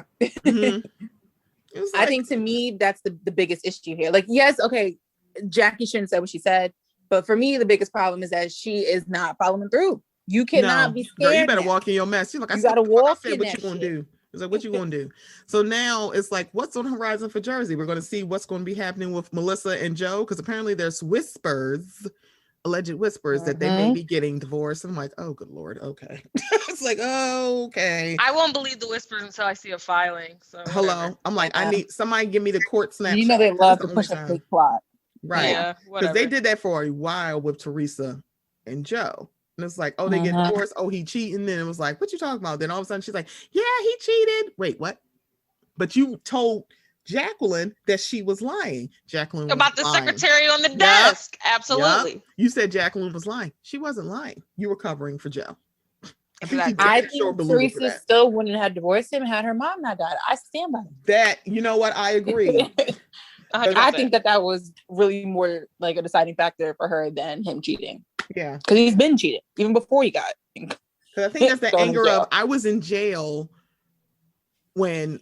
And I like lost this whole year. It was a year and a half. I think I can't even think how many months she had because they went by months where she could have been spending time with her mother. It was like 11 months. 11 months. Yeah. Okay. So I'm like, yeah, she missed all of this time with her mother. And you can see Joe Gorga still is holding because he said that shit. And I think in the trailer, I'm like, yeah, he's still holding on to that shit. He's like, Joe Gorga is never not going to blame Joe Giudice for what happened with his sister. And absolutely. as a sibling, I can understand that because it'd be fuck you forever for me. And you know the no shit with him and Joe Giudice being closer than him and Joe Gorga. So Joe Gorga just has it out for Joe Giudice. He does not fuck with him. Absolutely. Yeah. Absolutely. It's like and he fucked up like in the family way. Like you are supposed to protect like your wife and your children, and you didn't do that. You actually put your wife in danger and had her also end up in jail. Now, I'm not saying this, obviously the courts found Teresa guilty because she was, but right. But she was going to do whatever you told her to do. Correct. So you should have been covering the bases better than what you were doing. Yeah. But of course, Joe Giudice is a dumbass. Okay, so Salt Lake has ended. This is crazy that a first season new franchise got a 3-part reunion. So are they just making 3-part reunions the new norm? Is that just what it is? Because I was like, even Potomac, I'm like, I think Potomac only had 2. It's like, I think for their first season, I think it was only 2 parts, if I'm not mistaken. It may have been. And Salt Lake City only needed 2. Yeah. I mean, and that's me being generous. I mean, quite frankly, because a lot of stuff is like, a lot of this went on because, Meredith and Mary were asleep. So Mary came alive and went to sleep at the exact same time, and I'm not exactly sure how this is working. I was like, how are you? And then, because I think people were like, why does Heather and Lisa hate each other so much? I'm like, you got more. It came out of nowhere. Right. And it's like, it's just because she said, I didn't really know her. I heard about her. You had more smoke for Lisa than you had for Jen Shaw. How? It's like that woman actually put her hands on you and you got more smoke for Lisa Barlow because she ain't acknowledging that y'all are friends. It don't sound like she is. She just said, I heard about her. She's like, then how did you recommend me for the show? Because I heard about you. I mean, I don't know what to tell y'all. Also, one of the things that confuses me about that is the whole thing about Lisa saying that she's mad at Lisa. Like one of her points of contention is that Lisa is friends with what is that woman's name? Jen Shaw. She was friends with Jen. So I was like, so are you friends with Jen or not? How is one of your issues she's friends with Jen? Are you not friends with Jen? So no one can be friends with Jen? What is the deal? I didn't understand. I'm like, Heather, you're just picking from. I'm like, I'm sorry, girl. What the hell is going on? And Meredith, I feel like she was very high because she was just sitting here and not really. I was like, girl, is this vacation for you? I mean, she looked awfully cute, but I was sitting here. I mean, your fangs were thanging, okay? But it was just like, why are you not saying anything? And y'all went into this season that you and Lisa are best friends. How are you not standing up for your friend Lisa? And meanwhile, one of Heather's other things is like, you're a horrible friend to Meredith. And meanwhile, Meredith is zanned out in her fucking chair and then only comes to say in the middle of part 2 where nothing has anything to do with her marriage. Oh, if any of you talk about my marriage, you're not my fucking friend. And I'm like, babe, we're not even talking about that. We're not talking. I'm sorry. Are we at the marriage part of Meredith? Because I thought we talked about that in part 1. What are you talking about? Girl, Meredith, where have you been for the last 3 hours? Right. It was like, I don't understand. And the Whitney thing, I was just like, I don't understand, but I want to know what it was like. And Jen Shah, who she lost her plum mind if you were trying to give us the okie doke when she was like, when you call a woman of color aggressive, Black, Jen, you mean Black. You're not Black, so you need to be quiet. And the bad part about it is because Mary's colorist ass was sitting on that stage, you can't get a bandwidth. So first of all, what you're not going to do is act like people associate aggression with Asian women. They do not. Who the fuck do you think you are? Actually, if anything, it's the complete opposite. It's complete opposite. Okay. Hello, I'm like, you might want to Google Wesley Snipes and Asian women. You'll find the clip of him saying, I want to be with an Asian woman because they're more docile. Because that's what was put out. It's the running. It was like, it's like no one ma'am, they're only associating you as being aggressive because you literally threw a glass on the floor. You slapped at Heather's hand. You went and jumped in Whitney's face and you screaming at the top of your lungs. Girl, that is a Jen Shah thing. That is not an Asian woman thing. That's not a woman. She also said colored people. I said, who the fuck says colored? Like, did you say colored? I only say colored in an ironic way. It was like, you said it's dead ass serious. And then that whole live video when you're literally saying, I'm sorry that y'all misheard what I said. Madam, what you said was silencing me is like putting the knee to my neck. At this point, she was trying to argue semantics. I'm like, madam, you did not say his name, but you did not have to. You didn't have to say his name. We know who there literally are no to. Semantics. Girl. There are no semantics. You said what you said. Like it was like, I didn't say George Floyd. You said the knee to the neck. I'm sorry, who are you comparing yourself to? In contemporary history, that would be George Floyd. It's like, bitch, fuck you. It's like, she has lost her goddamn mind. I wanted to go super weird rent the Shah Chalet, and I'm like, I can't. Someone said, oh, it's a rented house. Oh, good, so I can still go. But Jen Shah, and then the apology she gave, I'm like, you're saving face at this point. Sure. But you need to get your shit together. You need to get your shit together. Y'all all coming back season 2. I don't think anybody should go. Like, everybody should come back. Meredith should get, have her call times be when she's awake. When she's sleeping, it don't work. Mary Cosby, they're going to get more film because the rumblings were she was supposed to be a friend of, and Whitney's friend was supposed to be the housewife. But then it's like, oh, they switched it up. A new production company came in and they moved her up to full time, but they ain't had the footage to make her full time. So that's like, where the fuck is she? I'm like, well, technically she's supposed to be a friend of. That's why you don't really see anything. Right. Yeah, we hear that too. Yeah, I was like, girl. And hopefully Heather gets a grip. I don't really understand like what it doesn't make sense. It don't make sense. Spazzing out the whole time, and then even with the whole like, Lisa acts like she doesn't know me. Didn't we already like cover that and like have a discussion and say we're moving on from it? Was it the first or second episode of this season? I'm like, wait a minute, y'all ain't talked about this shit yet? I'm like, y'all ain't been mad about this, so why are we doing? Why are we mad now? Like. It's like, girl, you waited until the reunion to bring this up. And Lisa's like, what are we talking about right now? I mean, I don't understand. What are we? See, this is how I figured out the difference between Lisa and Meredith. It took me a while because I'm like, seriously, which one is that? Which one is that? Like, seriously, like who's talking? Now I understand what Lisa is like somewhat nonsensical in an argument. She's like, I'm gonna go.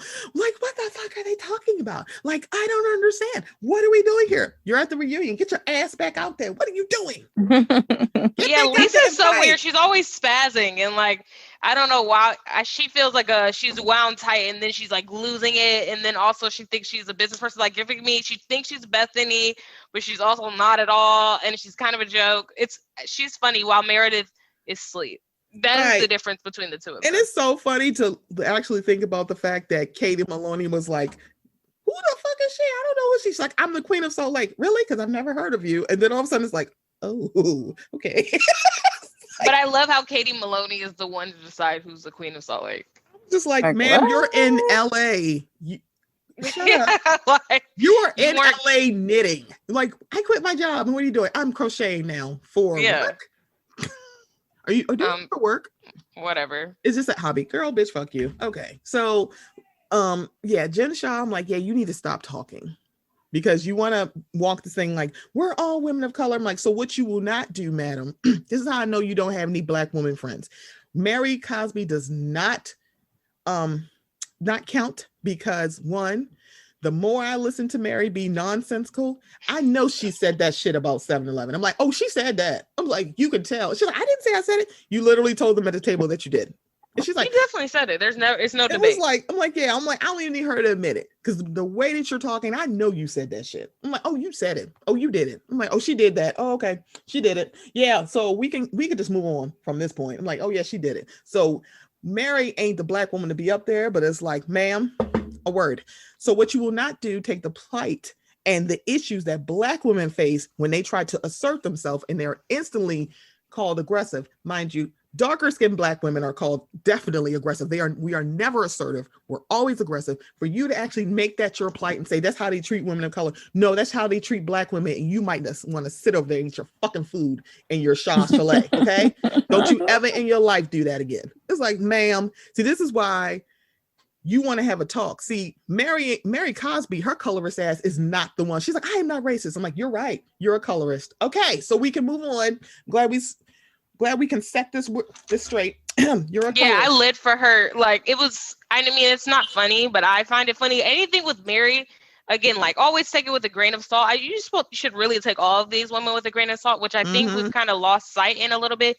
Yeah. It kind of takes you to be a horrible person to be on one of these shows. So I don't know if we should look at them as the beacons of light for all things social justice or anything woke. But yeah, we should take them to task when they do act out of line. It'll just be funny to see how they react. So for Mary, especially when she had that whole thing and she called her husband white, I was like, whoa, Mary, like, you're showing your colorist ass right now. Jesus. Light. I'm like, she meant light. Mary, the line is light. Oh, light. A white person had to tell her that she meant light skin. I was like, that's not good, Mary. That's not good, babe. That's not good at all. And another thing for season 2, I get that a lot of people like Brooks and enjoy him. I do not. Because homeboy was like, oh, I like him. And then he started talking more. And I was like, So yeah, Jen, I have a feeling it will be a lot more microaggressive coming from Brooks if you actually were a Black woman. Because I ain't like that. I'm like, oh, he don't pass the sniff test. And also somebody in the Clubhouse room brought up the fact that Brooks did not out and out say that he was gay, which is fine. I don't care. He could be, he could not be. It's like, I don't care, but I just enjoy, even though I don't enjoy Brooks per se, I enjoy the relationship he has with his parents where they're literally not treating him quote unquote different because he may be presenting as gay to many people. They're like, oh, he's our gay icon. I'm like, I'm glad someone brought, I didn't even realize that this didn't happen because I'm like, I kind of skipped Brooks's scenes. So that's why I probably I didn't realize that. He never said that he was gay. So I'm like, I don't think he owes that to anybody. So I was like, he don't have to. So everybody's like feeling like because of his voice and what he talks about, they just assumed that he was gay, but he's never flat out said it. And that's fine. But I enjoy the relationship with his parents where they're just showing that they just love him. So that part I just enjoyed. That's very refreshing and not Meredith making him a pet, which I've seen other housewives and just reality stars in general treat their gay children that way. So I'm kind of glad. It's kind of like refreshing, especially with the dad, because it's like, oh no, he's just my son. Like, yeah, right.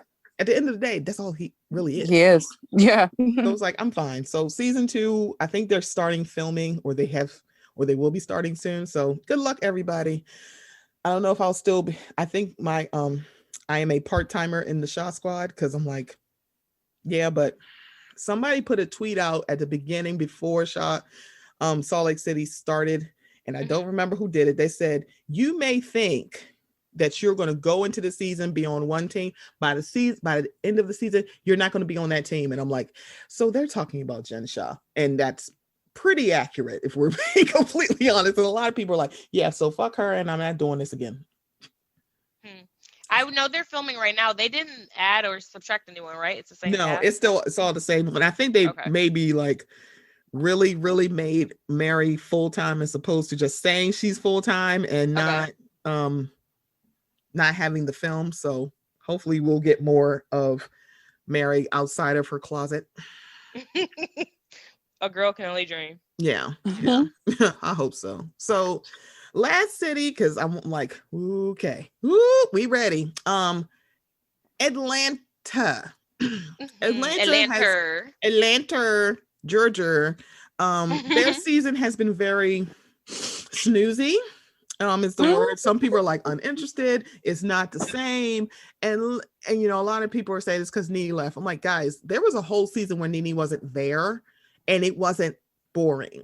Season 9 is my second favorite season of Atlanta of all time. It wasn't boring at all. It was everything. Yeah. So I think it's just boring because, or at least some people, I'm just kind of like, I feel like at this point, a lot of people who've been watching since day one, like us, yes, it's completion. We're completionists at this point. I'm like, I can't, like, yeah, let's ride it out, because I have a feeling it's going to come back for season 14. I don't think it's going to end after this season. Yeah, they're not going to end it. They just need a huge shakeup if they're going to keep it going. They need to do what they did for New York, where remember they cut like half the cast. It's like half the cast was just gone. Season 4, season 5 transition. Yes, that's my favorite. It's like that, because I think at that point they had like 8 or 9 housewives. Like, what the fuck is all of this? Who are these people? They need to take more risk. I don't know why they're so scared. It's like, this show is shit right now. It can't get any worse. Just bring on some cool new people. Right. Because just like, was it Orange County? Atlanta don't have no OGs, because nobody from the first season was on that show. I think Candy is the OG, and she came in season 2. So it's like, you don't have any of the OGs on this or on Orange County, and Orange County last season, according to people who watched it, sucked. So that's that. So I don't want to put it all on Nene, because it was time for Nene to go anyway. Last season was sucked, and she was there. Right. So it's kind of like, it's like, it's not on the shoulders of Nene. People want to bring back Sheree, and I've heard Phaedra, and I'm like, or y'all could just get other people. Yeah. Or you could just find other people who are in Atlanta and stop going like, let's bring back Sheree. And I'm like, there are plenty of people that y'all could be adding, because I think isn't it one season they were testing like a trans woman and she didn't work out, or I didn't hear that. I can't. So it's like she came to a few events and she was on a couple of scenes, and I don't know if they were testing her officially, but she was there and she was trans. So I would have enjoyed that. But I think, honestly, reboot for Orange County and Atlanta, because this is enough. This is a lot. I'm like, this is like, it can't be like up to like 4 episodes in. Atlanta is not New Jersey. It's like, it shouldn't be Jersey coming out the gate and Atlanta like going slowly uphill like a roller coaster. I'm like, girl, what is this?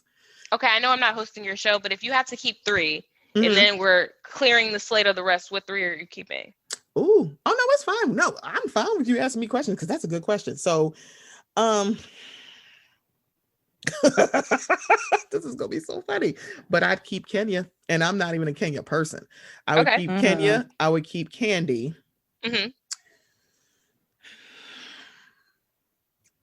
And I know this is probably going to be like, oh, they probably claw each other's house out. I would keep Portia. Okay. And I would keep those 3. And the thing about it is like, yes, Cynthia can go. It's like, Cynthia can go. It's like, girl, please go fuck Mike at the lake. Fuck him in the lake. Fuck him beside the lake. Go to LA, him where in you LA belong. and fuck him in the LA pool. Girl, fuck him all over this country. But I need you to get on out of here. It's like, y'all need to go. And it's like, And even I'm like teetering on keeping Portia, but I kind of like, I feel like those three can stay. Everybody else, yeah. Thank you for your services. Thank you for your services. And that's including friends of too. So you're swiping the slate clean Marlo, Latoya. Oh no, I need Marlo to stay. Okay, so who are you kicking out then to keep Marlo? Oh, regular cast and friends of? Do I get 3 each? Okay. All right. So yeah, those 3 housewives, friends of, Marlo, Shamia can go, and I'm gonna tell you why in a minute.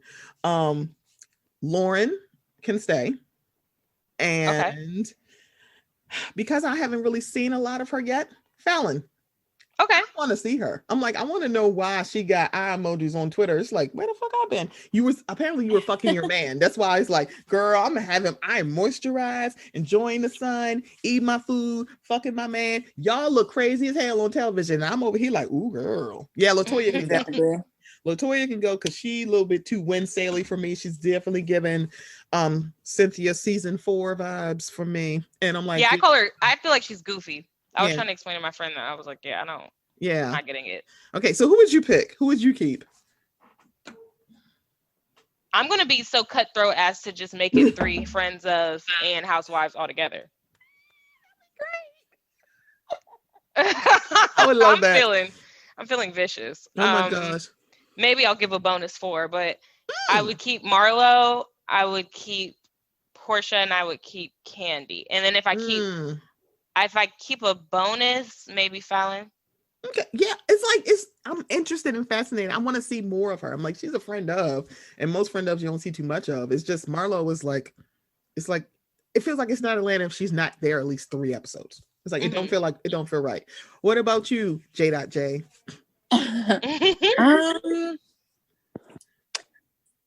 Yikes. Marlo, Portia. Do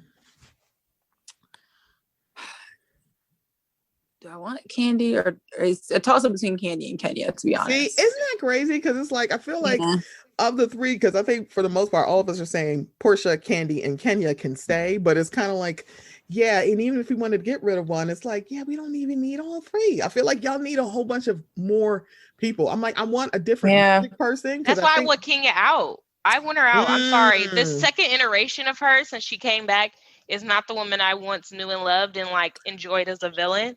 So I'm done. That's interesting, Jay, because I didn't like her before and I like her now. I like that. That's a switch. Yeah, because one, I was very much like, oh, Kenya needs to fucking go. So when she left, it was like fine, but then she was off the show. She got married, and then here come Brooklyn. She's so damn cute, and I just enjoy.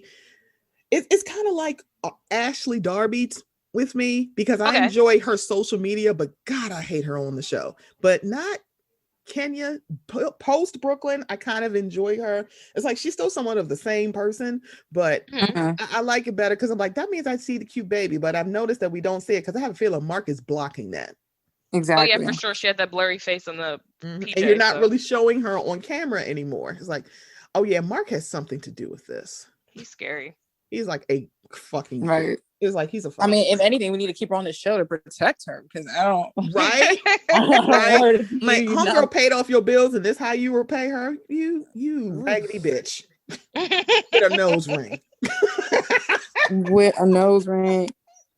That's the show title. With a nose ring. He's the worst. He is the worst. So now we are in South Carolina of all places. And so this trip has been very, very interesting. We also got the mid-season trailer, which I'm like, wait a minute, we got a mid-season trailer? Has it only been like 4 episodes? What the hell? But it's been like, what is this? Like episode 10 or 11? We're pretty deep in. Is it? Yeah, we were in pretty deep for the ball episode.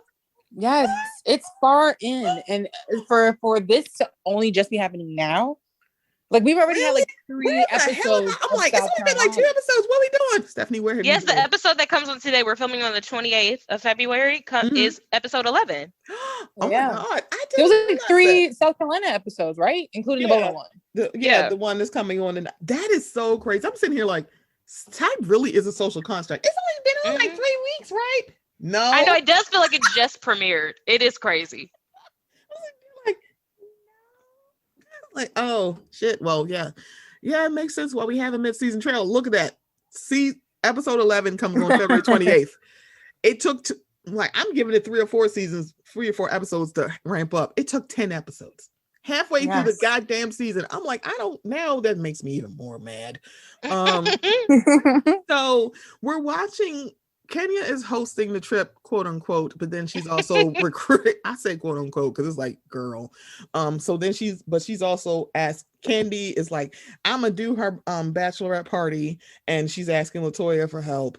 And then you watch this weird shift because apparently there have been a couple different blog places that have been talking about the shift that's going to be happening through the season, and we're seeing it. So on this trip, you have seen a group of women. Most of these women have children.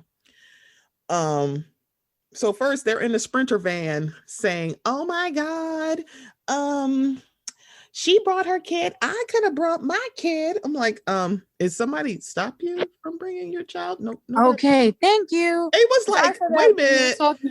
She didn't stop you. And I think I said with Kendrick, I'm like, she bring that damn baby everywhere she go. And I'm like, I'm sorry for calling her that damn baby, but Brooklyn is so super cute. But I'm sorry, please name a time that she went to at least an overnight trip where she did not bring Brooklyn. She brought that baby to Greece. It's like she don't travel without the baby. And y'all know that because she's scared of Mark having the baby. It's like she's never been alone with her father overnight. That's a red flag that she don't not travel. And so y'all sitting here like, oh my God, and then Candy's upset. I'm like, Candy, how you planning her bachelorette party with Bolo and you're mad that your baby not here? Okay, what the hell are you talking about? I'm like, Candy's last season was that she's like a workaholic, and she was always traveling. Where was the babies? With Todd. Girl, fuck you. And I like that people had so much sympathy for Candy. Y'all didn't say that she wasn't a new mother.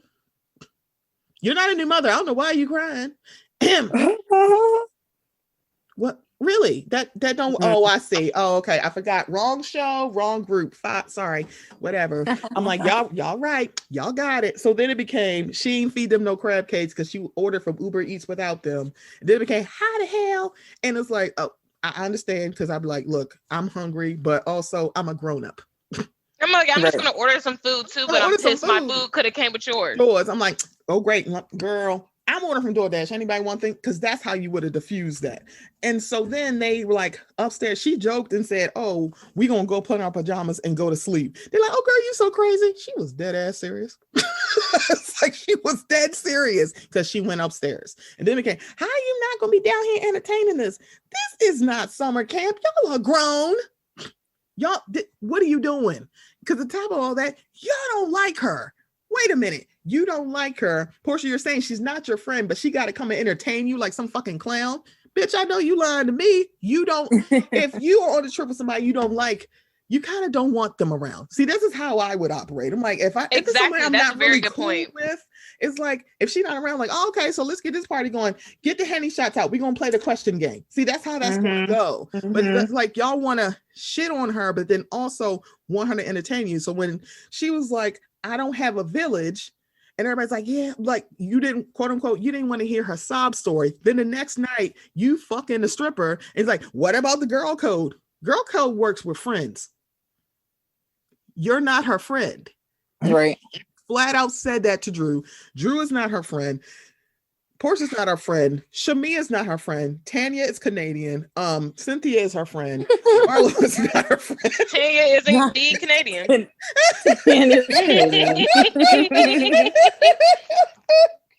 That was a good one. No lies were told.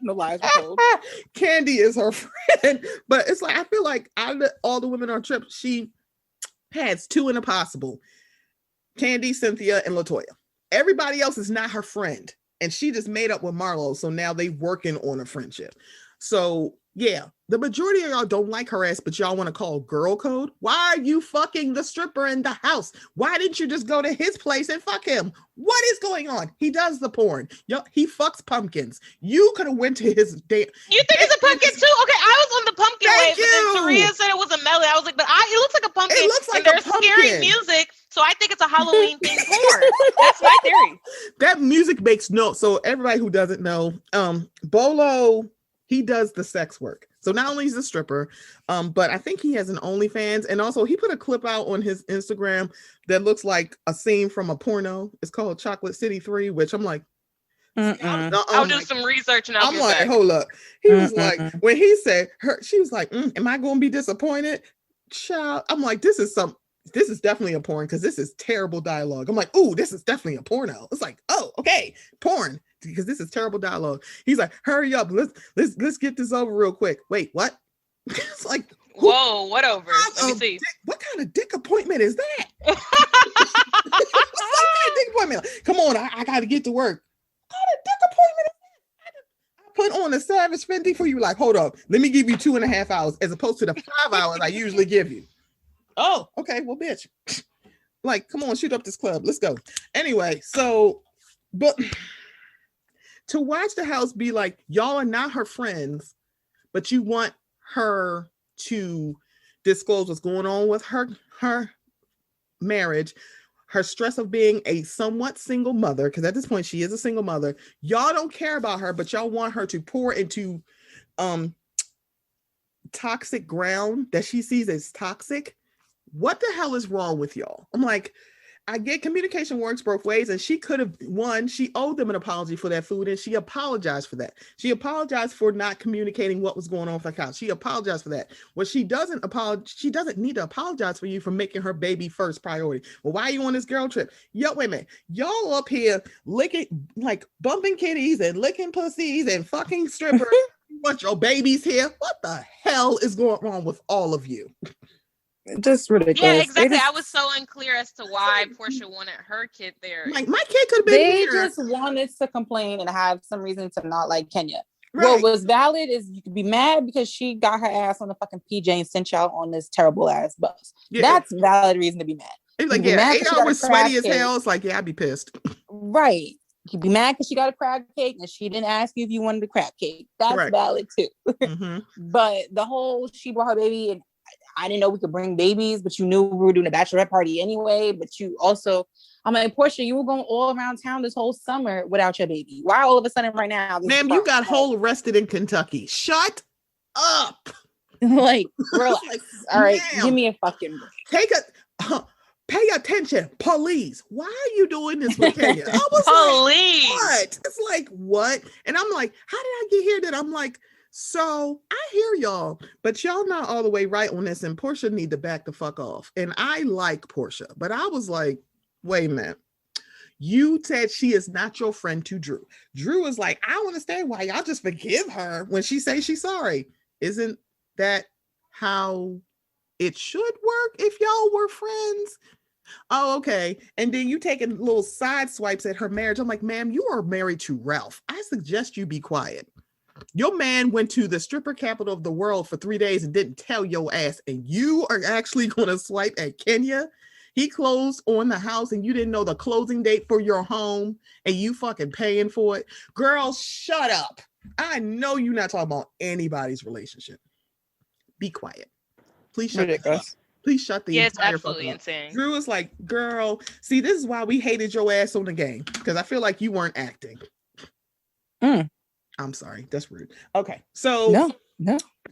Bolo did the damn thing, and I'm tired of y'all on these face shields.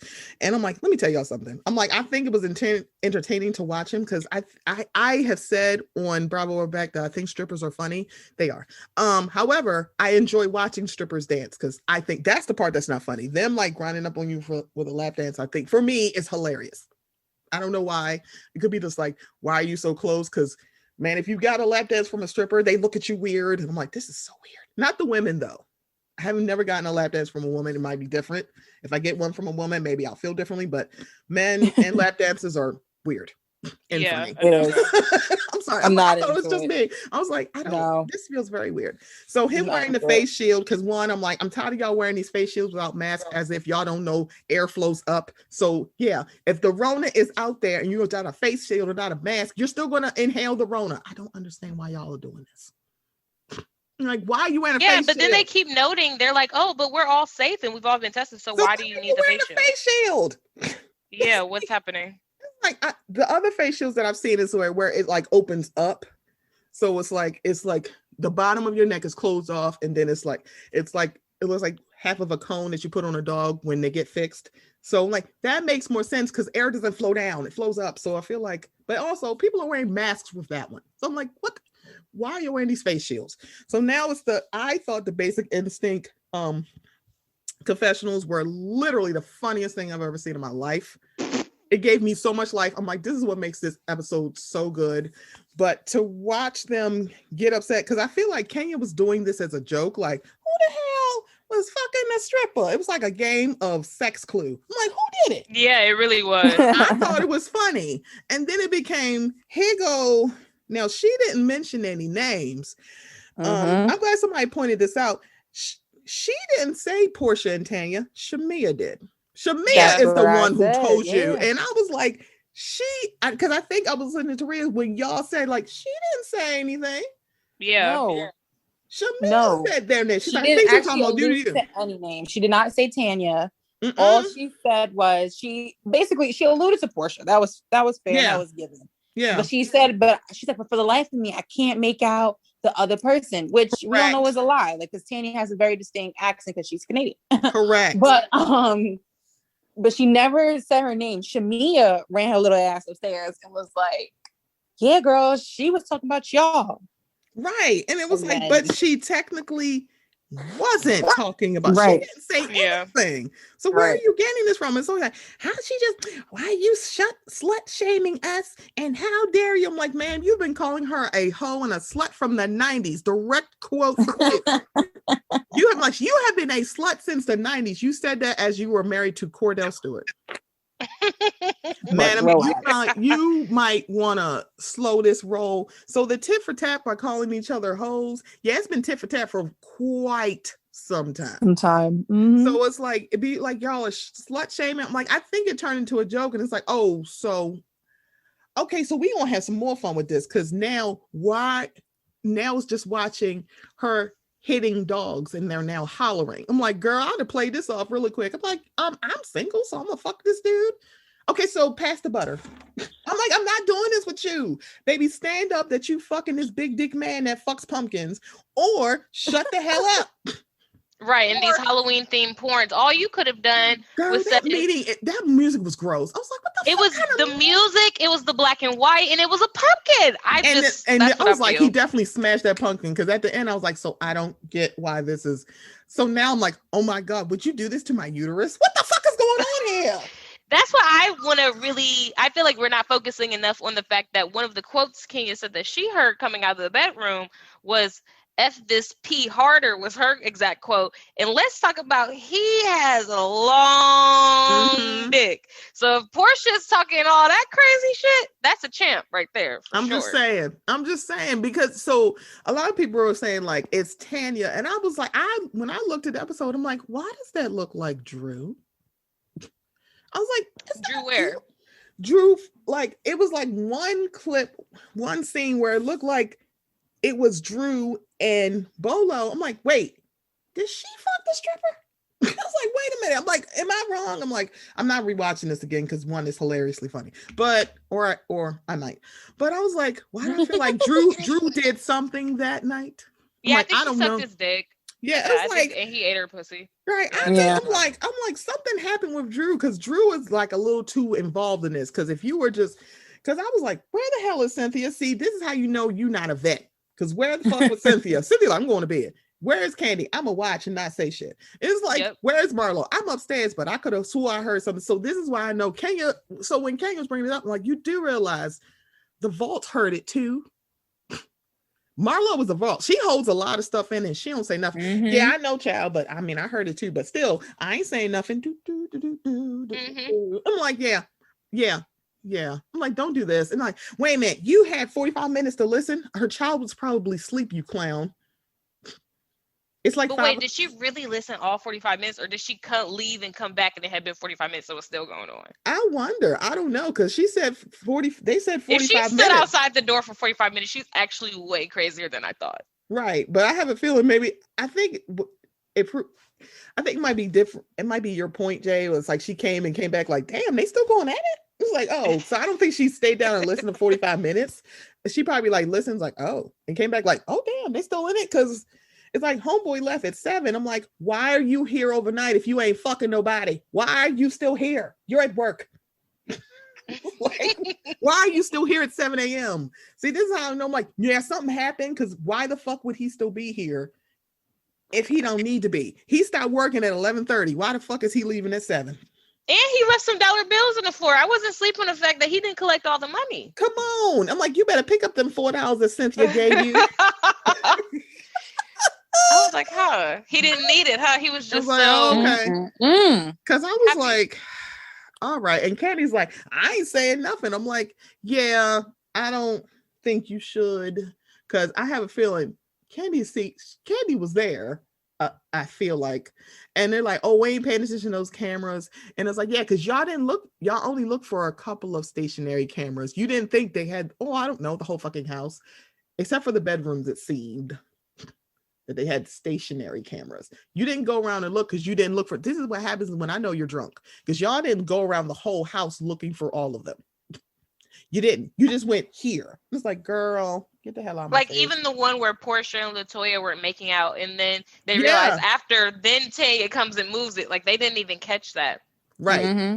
Right. It was like, yeah, y'all didn't do y'all due diligence to actually cover y'all bases. And so it's interesting that people are like, oh my gosh, Kenya, why are you talking about it? Because it's fucking funny that one of y'all fucked a stripper, or 2 of you, or 3 of you.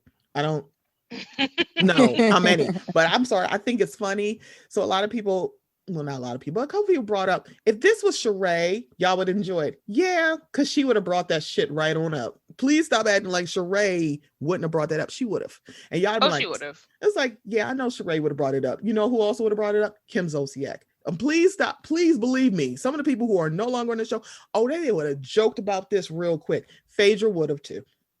Yeah, I feel like I think Phaedra would have been eating some cat, so she may have been a little more quiet. But I do believe that if those OGs had been there, the tone would have been different, and I don't know if things would have gone down as freely as they did. You know, where they're just having like group sex in the living room. Like their energy isn't like that. It's the nieces, if you will, that give the right. And I'm like, y'all are not that much younger than them. Like, I'm a niece. I'm like, Portia, we're almost the same age. Shut the hell up.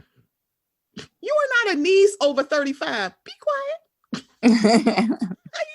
But she does remarkably act younger. She does. When you compare her to like Cynthia, you know? Right. Because Cynthia's like, I'm going to bed because I got dick at home. I'm like, yeah, you're right. Like, you're right. Well, you're right. But you also realize, like, I'm not paying attention. I'm gonna take my sleeping pill and go to sleep. That's it. I ain't with y'all. So it's gonna be very interesting to see the aftermath, because Drew is really throwing pebbles at the castle when it comes to Kenya. You might want to stick with Latoya, because you're also watching Latoya flip. It's like, I can't believe, why is Kenya talking about this? Why are y'all fucking a stripper? Why are you fucking the stripper? That is not. I mean, at the end of sorry, I was gonna say, like, at the end of the day, like, you are sleeping with the stripper in the house with the cast. I mean, I don't know what you really expected. Like, it's like, it's funny at this point, because I'm like, I don't know who came up with this basic instinct confessional, but is it good? It's good. It's like, we got role playing confessional. Y'all not just talking about this, girl. I love it. I was like, it was this really good episode. I can't believe we're on episode 10. I was like, it was episode 4. Wait, like, it's like, maybe that's how boring this has been this season. Right. What'd you think of the mid-season trailer? Like, did you think it looked like it was going to be interesting, or what? I think it's going to be interesting, but when homegirl said split the check, I'm like, see, that's something broke bitches say. I'm like, Kenya, I agree. I'm like, that's something broke. Like, ma'am, this is when I know you're not real friends, because real friends trade off on who paying the bill. They don't split the bill. It was like, yeah, I'm like, okay, you got it last time, I'm going to get it this time. That's it. She like, said, split the check, honey. It was like split check. So I had the apple martini and the tempura, and she had everything else. Split it that way. What the hell? Like, not the apple martini and the tempura. I was like, girl, what we doing? The thing about that sucks, the only sucking thing about the trailer is that because of COVID, we're not going to see Cynthia's wedding on the show. So that's the only thing I'm like, oh, we're not even going to get to see the wedding. We get to see the planning, but we don't get to see the actual wedding. So that's the part that sucks. I want to see this whole pastor thing with LaToya. I'm like, wait, what is going on? I'm like, now I want to know what this is. And it's that came out the woodworks. I said, oh, so there's multiple Jamal Bryants in Atlanta. It was like, geez, that's all I said. I tell everybody, Jamal Bryant is no unicorn. He is not a unicorn to this. So I'm sitting here like, oh, this is going to be a mess. It's like, oh, so like we're going to finally figure out, because I thought the fight between LaToya and Drew was going to happen on the trip. And I'm like, well, okay, it didn't happen there. So when is it going to happen? So now it's like, oh, we get a fight. So this is very interesting. The reconciliation of Marlo and Kenya is interesting to me. And I'm wondering what Candy's actual storyline is going to be. It looks like she's playing a character on The Chi that's pregnant or something. Yeah. Like, her one part in the clip was like, I never thought I'd see this body pregnant again. It's like a prosthetic stomach. I'm like, over. Yeah, because that's right. Because I don't watch The Chi. Because was her character? I don't watch The Chi, so I don't. So I'm like, I don't know either. I'm hypothesizing. I'm just maybe that. Yeah, because I that's what I thought too. I'm like, it must be for the show she's on. Where she's not bringing her kid. Yeah. Girl, fuck out of here. So I can't. It's going to be very interesting, and I think we're going to see more of Portia's activism, which is fine, and also her eating with Dennis. Which, girl, we don't care. I don't. Girl, we not doing this with you. Like, we get it. Bolo or bust. It's Bolo or bust. I'm like, girl, you better, man. I would rather you be hooking up with Bolo, not dating him. Actually, no, date sex workers. Where does Bolo exactly live? Like, where is his address if we looked him up? I think it's in Atlanta. So that's what I thought. Yeah. So the thing about it is I thought was really interesting because I don't know if it's just because Candy is more like unapologetically fluid about her sexuality that everybody's like, she's a freaky person. I'm like, is it because she's on Potomac Atlanta, or is it because she's just telling y'all shit? I'm like, I don't know where it got to. She's the most sexual person on that show. I'm like, I feel like that actually is Portia, but if everyone was open, then yeah, she wouldn't be the most sexual. But like you said, it's just because she owns up to it. Yeah, it's like I think so. And it switched from I'm Candy and I'm an escape and I wrote no scrubs and bills, and now it's I have a sex toy company. I had a dungeon show that you went from how dare you fucking say I have a sex dungeon to I'm gonna make money off this shit, which has always been the funniest flex I've ever seen because you literally cried that she said that about you and now you're making money off of it. Yeah, that was an amazing twist and turn. Like every other housewife wishes they tried to, like, I think of Dorinda when she tries to turn her catchphrases into something like, no, she actually took something and really made it a whole empire. Yeah. So I'm like, okay, Candy, I see you, girl. So maybe we'll have her going to the shop. Maybe that her storyline, Cynthia getting married is her storyline. So the fact that we're not seeing the wedding is like, damn. And then we're going to see more about what's going on with Kenya and that nigga with the nose ring in New York. So I'm like, I don't know. Because she's not even allowed to sleep at his house when she is in New York, which that keeps me up. What? That is the craziest part of their relationship to me. Why is she not at your house? Oh, because your girlfriend says she can't be there? Yeah. Is that what we're doing? Oh, okay. It's like, yeah, because my girlfriend don't want you to be here. Oh. Wow. I'm like, you could just be that flat out, sir. I was like, I don't understand. I don't see the appeal of him. So now we're gonna see this season chug along, and then we're gonna get. I have a feeling that, like, I can already guess that Atlanta's probably going to have at least 3 parts. Hopefully, it's not 4, but I have a feeling it's going to be at least 3. You're right. I'm not even. Right. It's like I feel like there haven't been a lot of shows that haven't had the 2 parts. It seems like it's been 3 because I think OC had 3. I think. That's what I think OC had 2, which was like it was the just thing 2. that was crazy about it, I think. Okay. But I feel like 3 is just the new normal. It's like, it really is. And it's like, usually it's like 1. So out of those 3, one of them is like, y'all could have just saved this hour.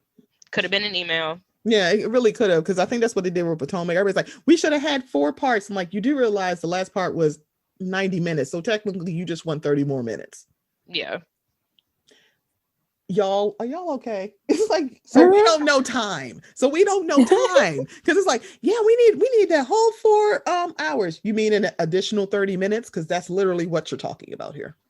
Y'all didn't need it. Yeah, y'all didn't. It's like, girl, we don't care. Please subscribe to her YouTube page and listen to her Binder chronicles or stories, or, you know. Oh yeah, have you been listening, Tapped In? Oh, absolutely not. Okay. I'm like, yeah, I don't need to, like, I don't want to hear like the story she's submitting to the Midnight Society. I'm like, girl, I don't care. Now this is reading more that they actually reduced your role. I'm like, I quit. It doesn't sound like you really quit. I don't know if I'm like, you're saying it. I'm like, at first, I'm like, I still kind of feel like she is, but it's like, ma'am, either so nobody didn't buy you potty training that bird, nobody bought that song, nobody bought your potty training book. This is how I potty train, because I potty trained 3 kids and a bird. I'm like, I don't care. And nobody's buying these oils, but everybody's buying Robin's hats, and she ain't doing never mind. Let me shut up. Yeah. So what did y'all think about the mid-season trailer? Were you like, ooh? Yeah, that sounds like a no. Yikes. Let me be real here. Let me be frank. Like you said, native season 1 watcher, been with them for a long time. Mm-hmm. After dropping OC this past season, I got a sense of freedom that I could do it with other shows. You know what I mean? Like, it's okay for me to skip a couple episodes when I know it's filler and just watch the good episodes. I know these people. I know their motives. I know them better than them. You know, like, as viewers, we all know them better than they know themselves. Right. So it's like, I can fill in the blanks here, and I can watch reviews and listen to reviews, which are more fun, coincidentally. So I haven't been into this season. I'd rather watch people recap it and me sit on the sidelines and then watch Bolo swing his dick around, because that's what I signed up for this season. And I don't see much, unless I see like a trailer. I'll see like what's to come, or see what the people are talking about on IG if I need to tap in. But they didn't give anything in the mid-season trailer that I was really looking forward to in particular. Like, it looked like it had scenes, but I couldn't tell you of what. Yeah. It's kind of like, I guess I'll be watching. I'm a completionist. I'll watch, sure. But after a while, it's like, no, I don't care. It's like, they can go. It's like, unless they do the big chop like they did in New York. The big chop, yes. I was like, I'm like, y'all gonna have to do something. And please, I get that y'all want Sheree back. Yeah, let her go to WeTV and do Love After Lockup, because I feel like she would fit in there. I'm like, I don't need Sheree back. I don't need Phaedra back. Also, another point about that whole Kenya thing about us doing it's us against Kenya. It's really, really funny. I'm like, not for nothing. If I was Kenya, I would never fuck with Portia again. And I'm being very, very honest. I'm like, so bitch, no, the fuck you not gonna sit here and like, we need to gang up on Kenya. Ma'am, you put out a rumor that Candy was trying to drug and rape you. I know you fucking lying to me. That is like, and it was okay. People act like she didn't just do that. I'm like, oh no, what Kenya did? I'm like, you do realize that's what Portia did. She put out a rumor that Peter was sleeping with his staff. I don't know how true and untrue that was, but she surely did bring it up at the reunion. That was not on the show. She brought this up at the reunion. So when I hear people say, well, that didn't happen on camera, I'm like, there's a lot of shit that get brought up at those reunions that don't happen on camera. Yeah. And they just bring it up. Because Portia fighting her friend, that technically wasn't on the show. Right, they showed the party, the behind the scenes, that she's running in that costume. That was hysterical. Yeah, I'm like, y'all, there's a lot of stuff that go down after the cameras go down. I feel like that whole thing with Nene's closet, that probably would have been a scrapped scene. Yeah. So it's like, I don't get this whole, I'm like, well, she shouldn't have brought it up because the cameras weren't there. I'm like, baby, she's still at work. This ain't a work trip. Don't fuck strippers at work, especially don't fuck them in front of people that you don't fucking like, and she don't like your ass either. She don't owe you loyalty. She don't owe you girl code. You don't fucking like her. She's not your friend. Out your mouth. Like, no, this is not going to go, because I bet you if this was Cynthia, she wouldn't have said shit. You're like, so anyway, what y'all want? How y'all want your eggs? She would have said it to Cynthia to her face, like, girl, I heard you was being nasty last night. And then that would have been it. Right. It's like, but she wouldn't have brought it up. It's like, because y'all not friends. So she don't owe you loyalty. Girl, fuck on my face. That's shit. So yeah, we're chugging along in Atlanta. I feel like Jersey is going to give the better season. I hope so. Because one, I need Teresa. Teresa's the face of that franchise, so much so that when she was in jail, they paused production till she got out of jail. I'm like, this is when you know that show would not function without Teresa. And in the earlier seasons, it wasn't really about Teresa. Exactly. It's like, it was about all of them. And it's like, oh, and then her sister-in-law and her brother and her cousins got on the show. And then it became, oh, this is the show about Teresa's family. I'm like, how did we get here? We could undo that. I don't know what Bravo's scared of. We could make it not the Teresa show again, I think. I mean, let's just do that, because it's like, bring in other families that's not related to Teresa. Yeah. And I'm not asking you to bring back the Manzos. Please don't. We've already seen that. And Caroline she seems very over it. She'll talk about it if you ask her, but she's like, I'm not eating off of Bravo. See, that's the difference between her and Monique. It's like, she doing other shit. Her sons are doing other shit. They don't even fucking talk about Bravo unless you ask them.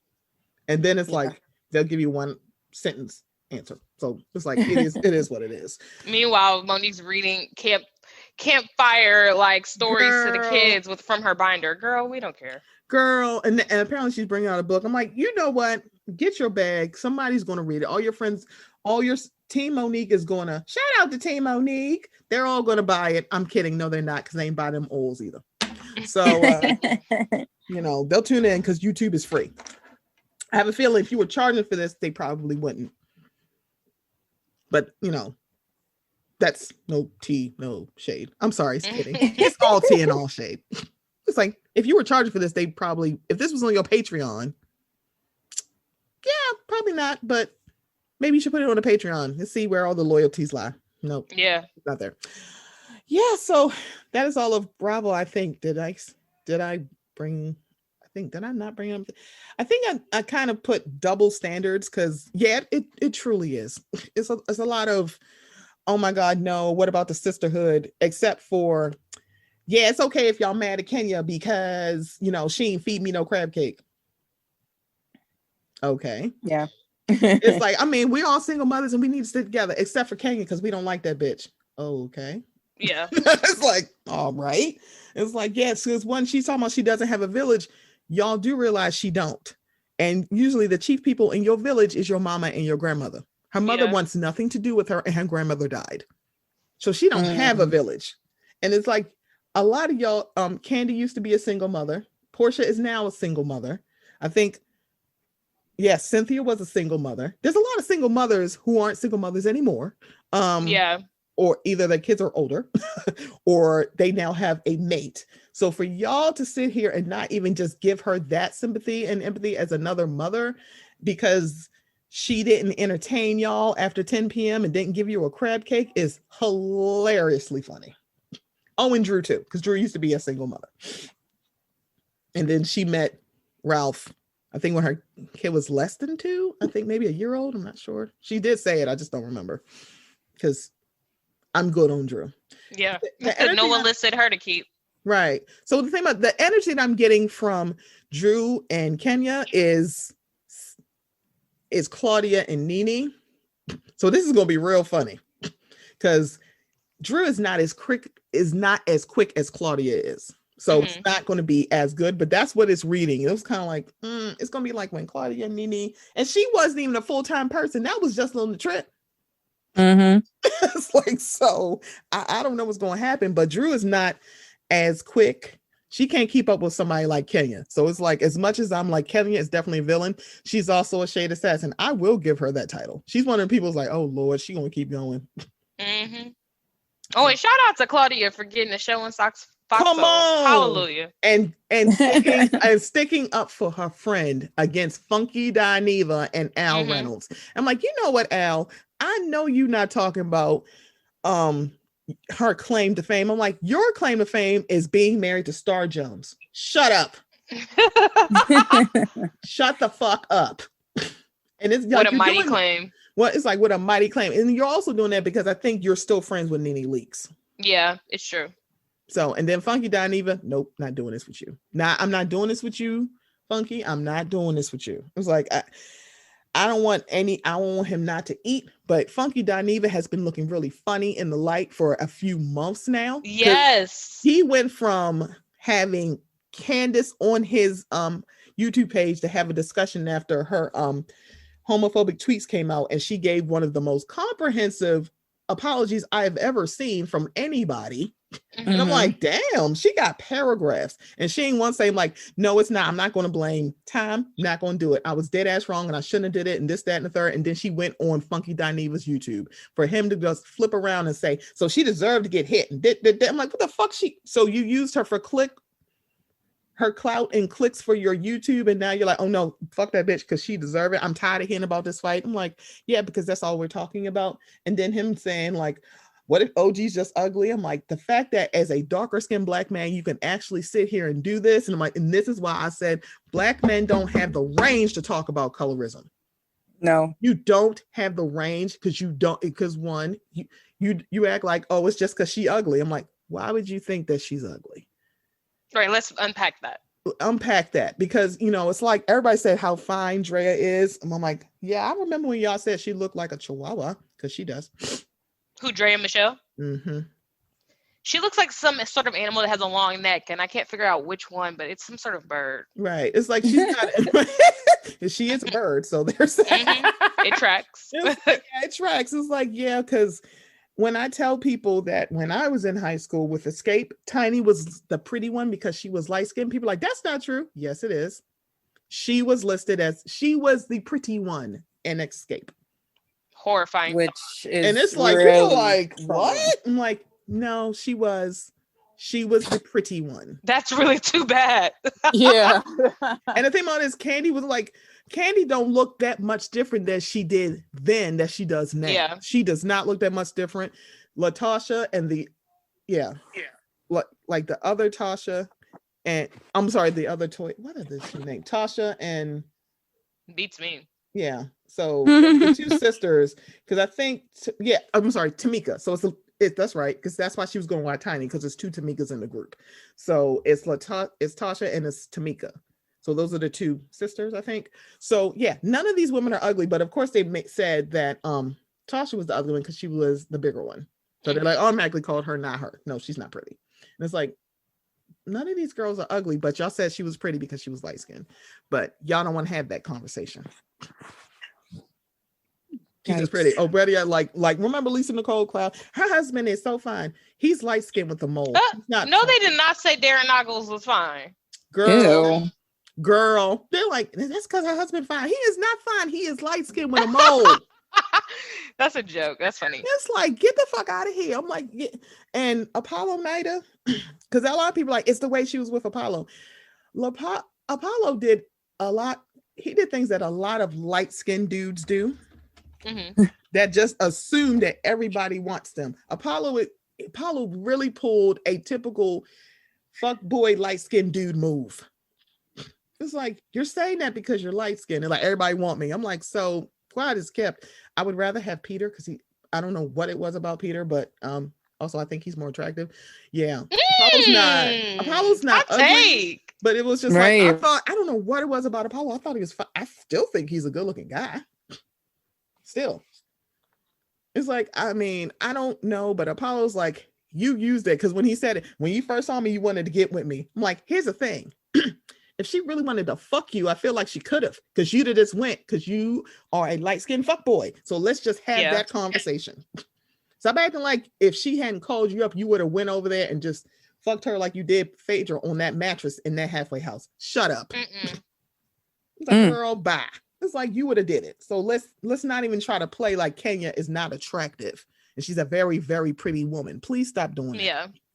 It's like, please. Yeah, nigga, fuck you. Okay, sorry. All right, so I think that's all of Bravo that we dragged to hell and back. Yeah, we're putting a lot of people on that Acela. It was definitely gonna be Apollo Nida, but yeah. Drew's funky ass attitude can get on that Acela and go to hell. It was like, Drew, please stop doing this, man. You doing a lot more projection because Ralph went to the stripper capital of the world for 3 days and didn't tell your ass. I'm like, ma'am, you need to really be directing this at Ralph and stop trying to like, why did y'all just forgive Kenya? I'm like, because that's typically what friends do. But again, y'all not friends, so okay. Have you not watched the show? Like, girl. Ooh. Like, girl, they at work. These are I'm like, y'all leave me the hell alone. Okay. Anyway, I think we got a show, which is very exciting. So I'm so glad that Jay and J.J have come through the minutes because y'all know it's like, oh, finally. And thank you so much for being so flexible with the schedule, because it was like, I was supposed to be helping a friend and I said, oh my God, I'm so sorry. Because it happened in December. December really is a blur. And I was like, I dropped the ball and I'm so sorry. And it was like, I did. It's like, I'm not even going to make an excuse. I'm like, I just let a lot of shit go to the wayside. And I was like, and I am so sorry. So no, we totally get that. Life happens. This podcast is not everyone's entire life, but it's fun to chat. It's fun to talk shit. Yeah. I appreciate you both being here. I really do. This was a lot of fun, but I'm not surprised that it wasn't. I'm not surprised. It's like, oh, I'm like, duh, hello, it would be. But before we get out of here, please let everybody know how they can find Housewives on display and this hot ass cover art. I'm just saying, y'all. So you can find us on Instagram at housewives.on.display or on Twitter at wives-on-display. Our Twitter is we have one, but like we said before, we're socially inept, technologically challenged. Like, look, we can only do one social media. So like, find us on Instagram. That's the simple way you can find us. Yeah. So the preferred is Instagram, and then you can find our podcast Housewives on Display anywhere you listen to podcasts, including Spotify and Apple. Yay! So yes, excited. Thank you for having us. Thank you for having. Thank you for being here, guys. I will be back next week. Yeah, this is gonna be fun. All right, y'all, have a good week. If you see Bolo and he show up and he's like, "Hey, I got this dick," fuck him. I'm saying, yeah, it's fine. I'll tape it. I'll raise you one better. I'll tape it. Right, hello. And I'm like, if you fuck the stripper, I ain't gonna tell nobody you did it. I'm like, that's girl, you hoe is life. Do some bald-headed hoe shit. Yep, hallelujah. Because I mean, I've seen but don't let him smash your walls like he did that pumpkin. It's a pumpkin. It's not a melon. Yeah, hashtag it's a pumpkin. Yeah, hashtag it's a pumpkin. You know what? That's the new show title. Hashtag it's a pumpkin. Guys, this is the Vocal Minutes podcast. I will be back next week. Bye. Bye.